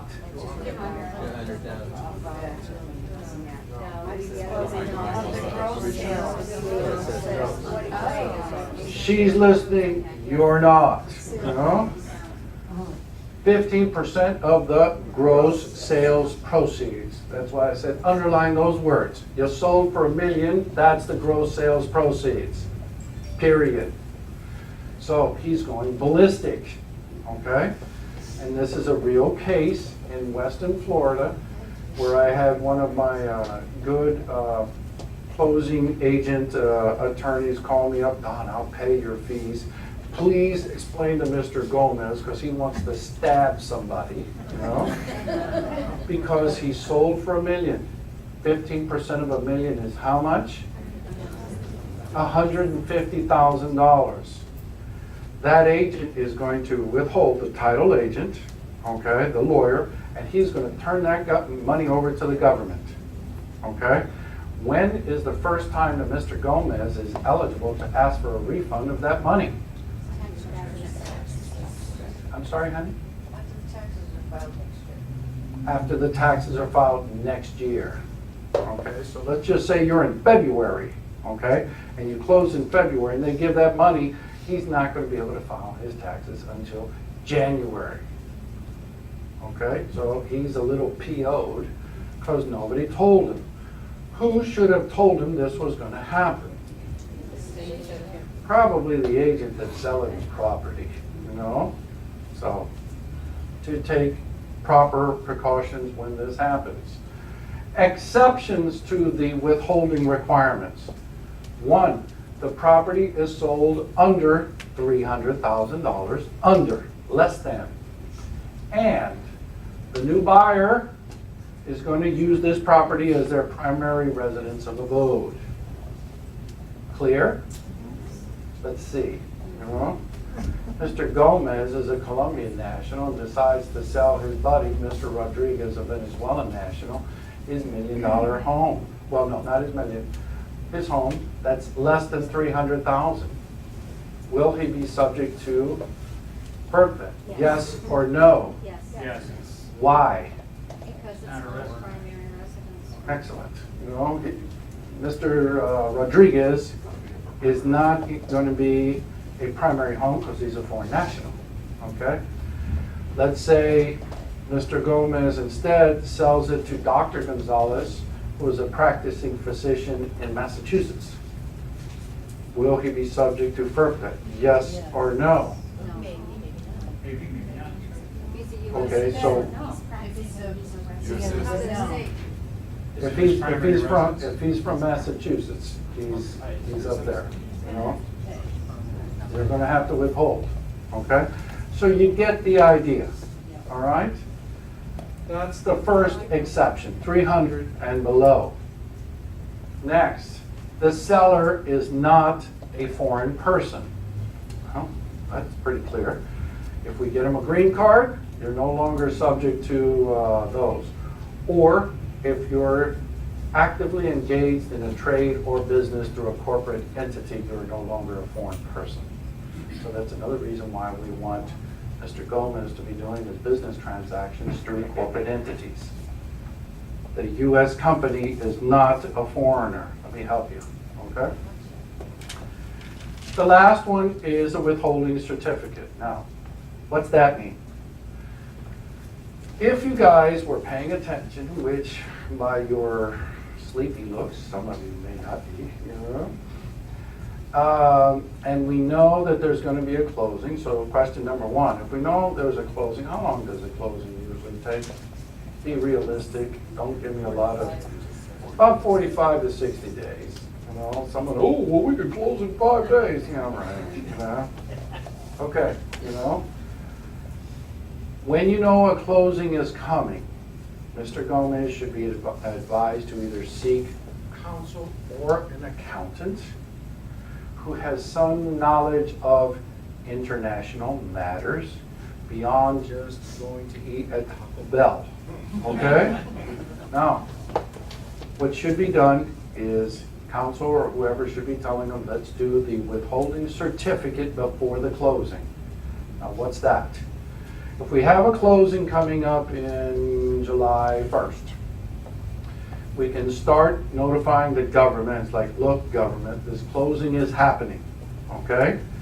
He bought for $1 million, he sold for 800, his capital gain, well, his gain is 200, his capital gains rate is 15%, his tax liability is 30 grand. Everybody clear with that part so far? Okay, but you also tell them they're, you know, the closing agent is going to want to withhold 150 grand. Please tell closing agent, keep the money in his escrow, okay, until the IRS has come back and approved or disapproved our withholding certificate, telling us what is the actual liability that is due. As soon as we get that withholding certificate decision, closing agent has 20 days to chuck the money over to the government, and the rest goes back to the seller. That's how things should be done, okay? But it should have either counsel or an accountant, okay? As long as you can show the title agent that this was sent off by certified mail before the closing, the title agent is off the hook of having to turn the money over immediately. Yes, sir. How long does it take for the certificate to be approved or denied? No fixed amount. The last one I did was somewhere in January, and we got approved in April, like can't remember, so give it around 30 to 60 days. Okay? So when should that be done? As early as possible. As soon as we know we have a viable sale. Okay? When is that? When the real estate agent is already spending the commission that they haven't earned yet. That one, you know? Okay, so I'm spending a little bit of time on this, really just to confuse you guys, you know? But it's just to try to, this is a real case, okay? These numbers, really we're done. Except for this down here. This was my calculation, and the IRS came back at 30, you know? So, you know, they didn't like everything that I took off, you know? Gross sales proceeds, the closing date was here, about 60 days to answer your question, give or take, you know? No, actually, less, you know? It was sometime in early to mid-April that we got the letter. So, we sold for $420,536. Now, the commission sold, or the commissions paid on that sale was $12,000. The commission on the original purchase was $8,000. Now, I'm showing these in brackets because those are the things that you can take off from the total amount. The settlement fees, $750. The deed stamps that he had to pay, $2,944. The net sale is really this. Everybody see how we got to that? Yeah. Okay. From this number, we start deducting what we paid for the house originally, okay? The settlement fee at the time, the credit to the seller at the time, okay? And the county tax that we had to pay. This minus all these add up, okay. This minus all these gets you here. Net after original sale, okay? From that, we deducted the improvements made, the miscellaneous Home Depot stuff that they didn't buy, you know, but I tried, you know. Net after improvements, 153. The total capital gains tax rate was 23. So we send the certificate basically with this explanation and exhibits and all that kind of stuff. And they almost bought it, you know, almost. But they came back and said, he owes 30, which is really not that bad, you know, because how much were they really going to withhold up here when he sold? How much? 15% of 420,000, 60 grand, you know, and we got it down to 30. So we had a good day, you know, okay? That's how the FERPTA calculation comes up. That's what you got to be required to do. So here we broke it out for you. He sold for 420, 15%. This is what the title company withheld in their escrow account.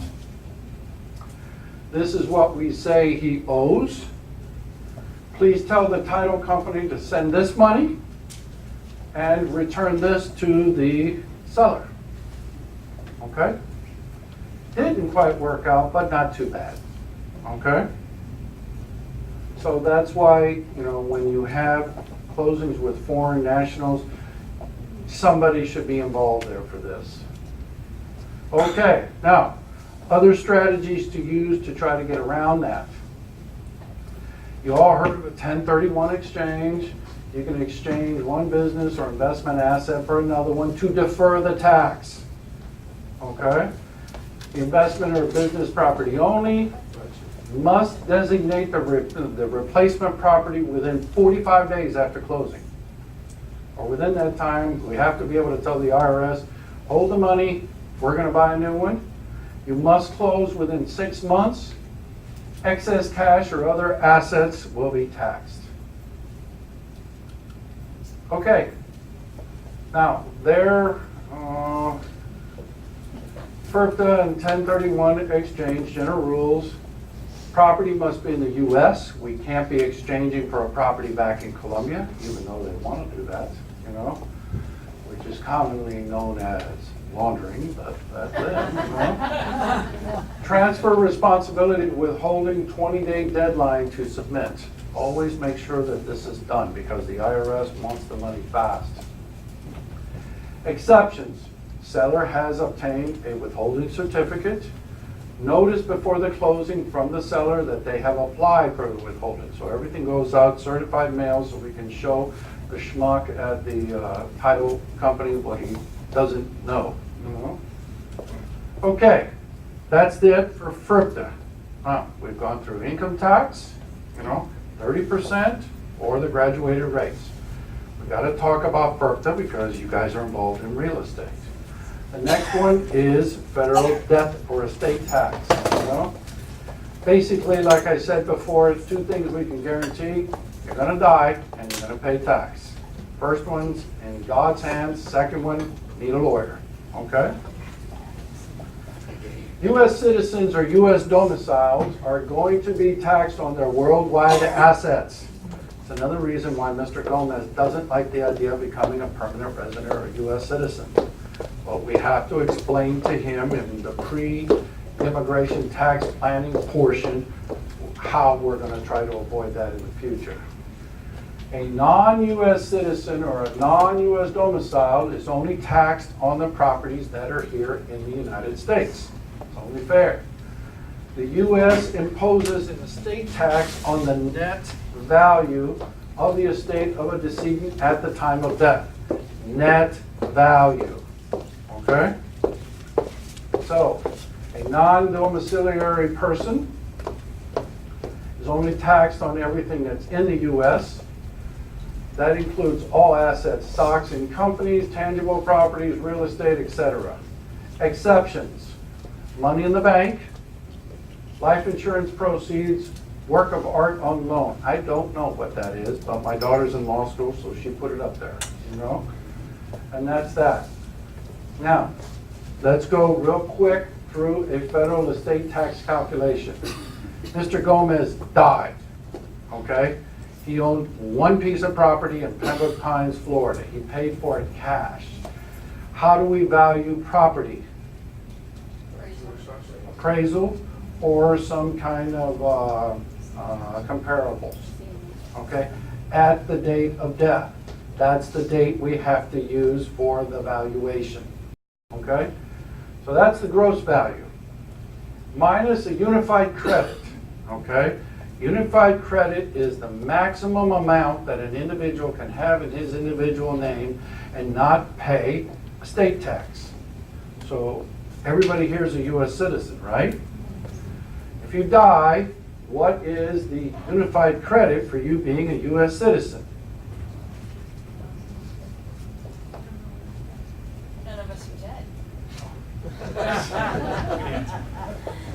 Very good. Thank you for bringing that to my attention. Okay. If you died this very minute, what is the unified credit? How much? 500,000. Nice try. Next. I'm sorry? 250,000? $5.49 million. But you must be a U.S. person. Now, when you see the presidential elections and all that, and they're talking about tax reformation and all that, these are one of the areas that they talk about. One party wants very high unified credits. Usually they say the wealthy people, they want to pass their millions over to the next bank. Oh, okay, makes sense to me. Okay, and then the other side, no, they have to pay the tax on this. So you should kind of pay attention on those things. Now, what is the unified credit for one of them that they're foreign nationals? This is 5.49 for a U.S. person. But Mr. Gomez ain't no U.S. person. How do I know? Because I do his work and he don't have a green card. But he be dead, you know. How much is his unified credit? Zero. See, he's not a citizen. 60 grand. Oh, oh. Okay, you gotta give them a bone, but that's it. That's nothing. 60 grand is peanuts, you know? So you sold them a house for 400 grand, you know? No mortgages, that's what it's valued at the date of death, minus 60. The rest is subject to estate tax, minus the marital deduction. If you're married, if anybody is married to a U.S. citizen, okay, they can leave the U.S. citizen an unlimited amount and it'll be covered by the marital deduction. They will pay zero in the estate tax for the first decedent. When mom dies, then things are going to get a little tough, okay? So Donald Trump right now is married to a U.S. person, okay? He can leave his entire estate over to her and there will be no estate tax. However, when she dies, then, you know, and she's not, you know, remarried, we're gonna have some problems, okay? There is no marital deduction. The one requirement, you must be a U.S. person. So if you're married to a non-resident alien, no marital deduction, take that off, minus the estate taxes, that's the value of the estate. It gets pretty steep. So, that's the estate tax. We have one more tax that's taken into consideration. It's called a gift tax, okay? The U.S. taxes gifts from one individual to another. The U.S. taxes citizens on their gifts of all property wherever situated, as defined. So, I'm a U.S. citizen. If I wanted to, which I don't, and if I were so inclined, which I am not, okay, I could give every individual in this room $14,000 as a gift and incur no gift tax, okay? $14,000 per individual. The same goes for Mr. Gomez, okay? But Mr. Gomez does things a little bit beyond the norm, okay? So let's just say he bought the house, he owns the house, it's worth $1 million. Mr. Gomez has a worthless son, we'll just call him Joaquin, you know? You know, he's worthless, but he's Mr. Gomez's son, so we gotta take care of him. He wants to gift this property to him right now, so he comes into my office, let's do a quick claim deed, I wanna give it to him, Joaquin can live there and do whatever he wants with it. Time out, you know? We got a problem, okay? You're giving too much of a gift all at once, okay? So we have to come up with a different strategy, okay? What's the different strategy that we can use? Well, if you would have listened to me from the very beginning, or if we did not have an overzealot real estate professional at the time of the closing, you know, the property should be bought in the name of some type of U.S. entity. And the reason we want that is because down here in the gift tax exclusions, Mr. Gomez, if we owned it in the name of a company, there's a specific exception for an intangible asset, which is stocks. Instead of giving worthless Joaquin the title to the property, let's just transfer to him the stocks in the company that own the property. And we get right around that, okay? We also get around dock stamps until such time that the government starts catching on later, okay? So, you know, yes ma'am? If he bought the property and then later on decided he wanted to put it in a corporation, could he do that, or he does have to do it before he buys it? I would prefer the clean way to do it is before he buys it. That's why I'm telling you, at least have the decency to put the name on the contract and or corporate assigns. At least have that. Okay. Now, we keep talking about business entities, okay? We're almost done. Give me about another 5 minutes and we'll have, we're doing good, you know? Business entities. Mr. Gomez, you can own your real estate in your individual name, but that ain't too sharp. Why? If you sell it, you're gonna hit with the FERPTA, okay? die, everything over 60 grand is gonna, you're gonna pay a tax on. If you rent it, you're subject to a 30% withholding. So that might not be, oh, and if you give it away, if you try to gift it, we already know about the gift tax. So having it in your individual name is not the brightest way to go. Okay? What are the options? Let's put it into U.S. corporations. Okay, let's think about that for a minute, Mr. Gomez. There are two types of U.S. corporations, a C Corp and an S Corp. Okay? The C Corp is very simple to create. It's a regular C corporation. The problem with that is it gets taxed at two levels, both at the corporate and at the individual level. So 2 times. Okay? Not smart. What about an S Corp? I heard those only get taxed at the individual level. That's true. Better, but it has a restriction that only U.S. people can be shareholders in an S Corp. So that ain't the way to go. The better way to go is these two, which should be a lot larger. Limited liability companies, limited liability partnerships. Okay? These are called pass-through entities. Only pay one level of tax at the individual level. Okay? Still give all the protection from liability for personal liability reasons. We can give the shares away and not have any problems with gift tax. Okay?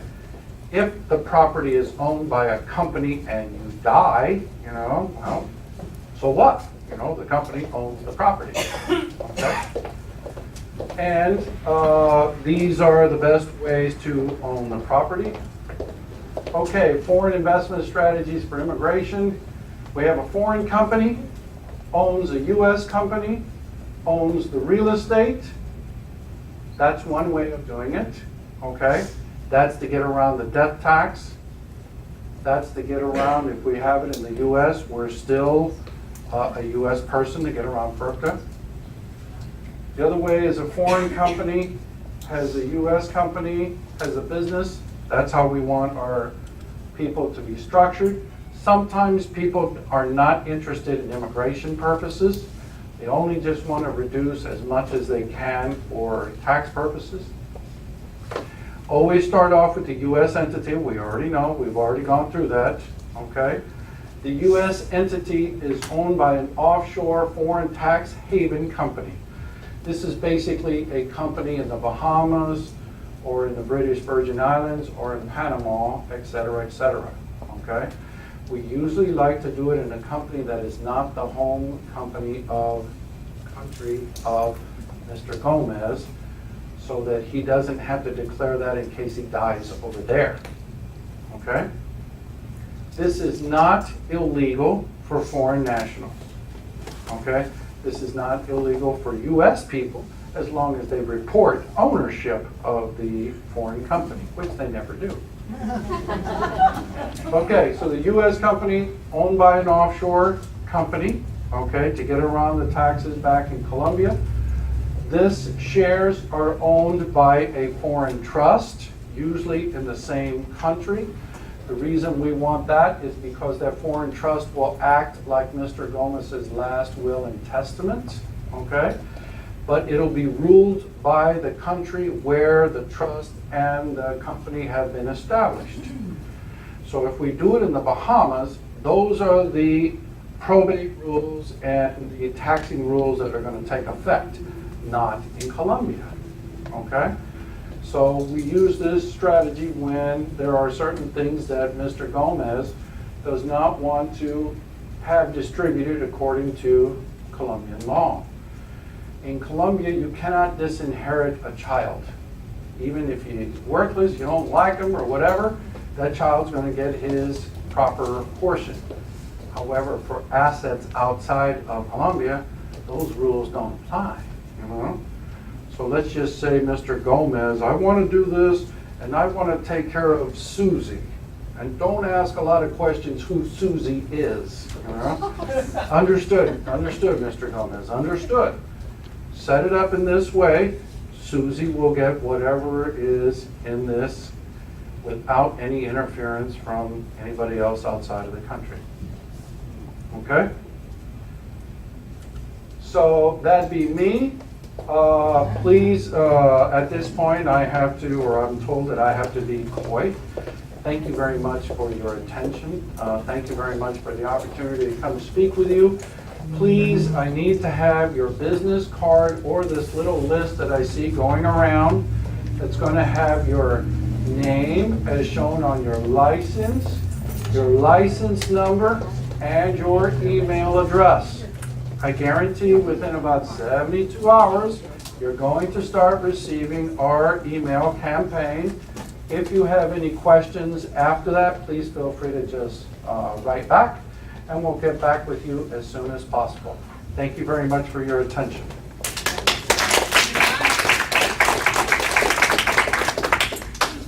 Let's get a huge round of applause for this man.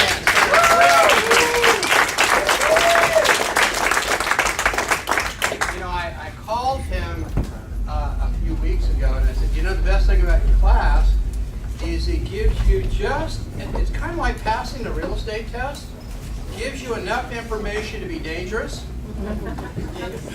But if you're going to do any of this stuff, you're going to have somebody like him take care of it. Absolutely. And since that doesn't cost you anything, isn't this an incredible resource? Yes. So as we go through the rest of Bob's classes that he's doing for you, you're going to not only now you know what it takes. How many of you were absolutely blessed by God to be born in this country? You know, it's something that we take for granted, but the world wants to live with what we have. And we have it every single day. And that is a huge gift from God. And for all of those wonderful people that come to our country, God bless them as well, because they're looking for a better life for themselves and their family. I've traveled the world, and everybody wants the same things. They want their kids to have a better life than they have. They want to prosper. They all, 95% of all people are great and wonderful people. There are the 5% of people that are less than great and wonderful. Trying to become politically correct here, that we remember. But the fact is people want to come here, and if we have the ability to take advantage of these billions of dollars.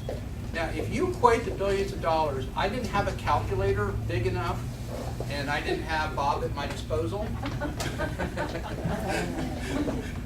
to figure out what that is in commission income. But if you take $54 billion of sales, with 59% of that in South Florida, and you multiply that times 3%, it's a big number. And the number that Bob left out, which is something Jack is going to be very interested in, is that doesn't include commercial. And you notice a lot about what Don talked about is people buying businesses, buying strip centers, buying commercial properties, because people all over the world want a piece of real estate, and they want it in this place called paradise that we all are blessed to live in. So as we go through this, and he's given you a great idea on what people want and need to become part of this company, this country, and if you have just enough information to kind of, what I would do if I were you, because I went through the course and I was overwhelmed by everything that was offered, I would make some cliff notes of a few key points to make yourselves look brilliant until they ask too many questions, and then you give them Don's number. But do that so that when people start talking about the exchange rates, which is what's going to be happening here in a couple of weeks, and money exchange is huge, then how can these people get money to buy property here? Well, that's going to be coming next. How do you get the deals closed? Because it's all those pieces in order to take advantage of this ginormous market. 22% of all real estate sold, residential real estate in the state of Florida, is coming from somebody outside the borders, which represents 33% or 1/3 of all the dollar volume. And I became Century 21 because of the global reach. And I want you all to take advantage of that global reach. How can you get out there, particularly you wonderful people that speak that Spanish language? Because everybody in Venezuela wants to get out. Is that not true? Totally. Everybody in Venezuela wants to get out. I mean, that place is a mess right now. So is Argentina. If you have any way to getting a hold of those people, and don't think you have to speak Spanish, because the educated part of the world, English is the #1 language. Not necessarily in Central, Latin America, South America, or Miami, but everywhere else in the world. When I was in Thailand, all the signs are written in Thai and English. If you're in Germany, all the signs are in German and English. And in England, all the signs are in English, sort of. So the idea that you have to speak a foreign language isn't necessarily true. This is a huge opportunity that all of you are getting an opportunity to be part of. Look at ways in your business model, in your business plan, as we move forward. How can I take advantage of this market? Now, does people have any questions? Bob, you're holding a microphone. Any questions for Don before he leaves? Well, give him another hand. Thank you for coming.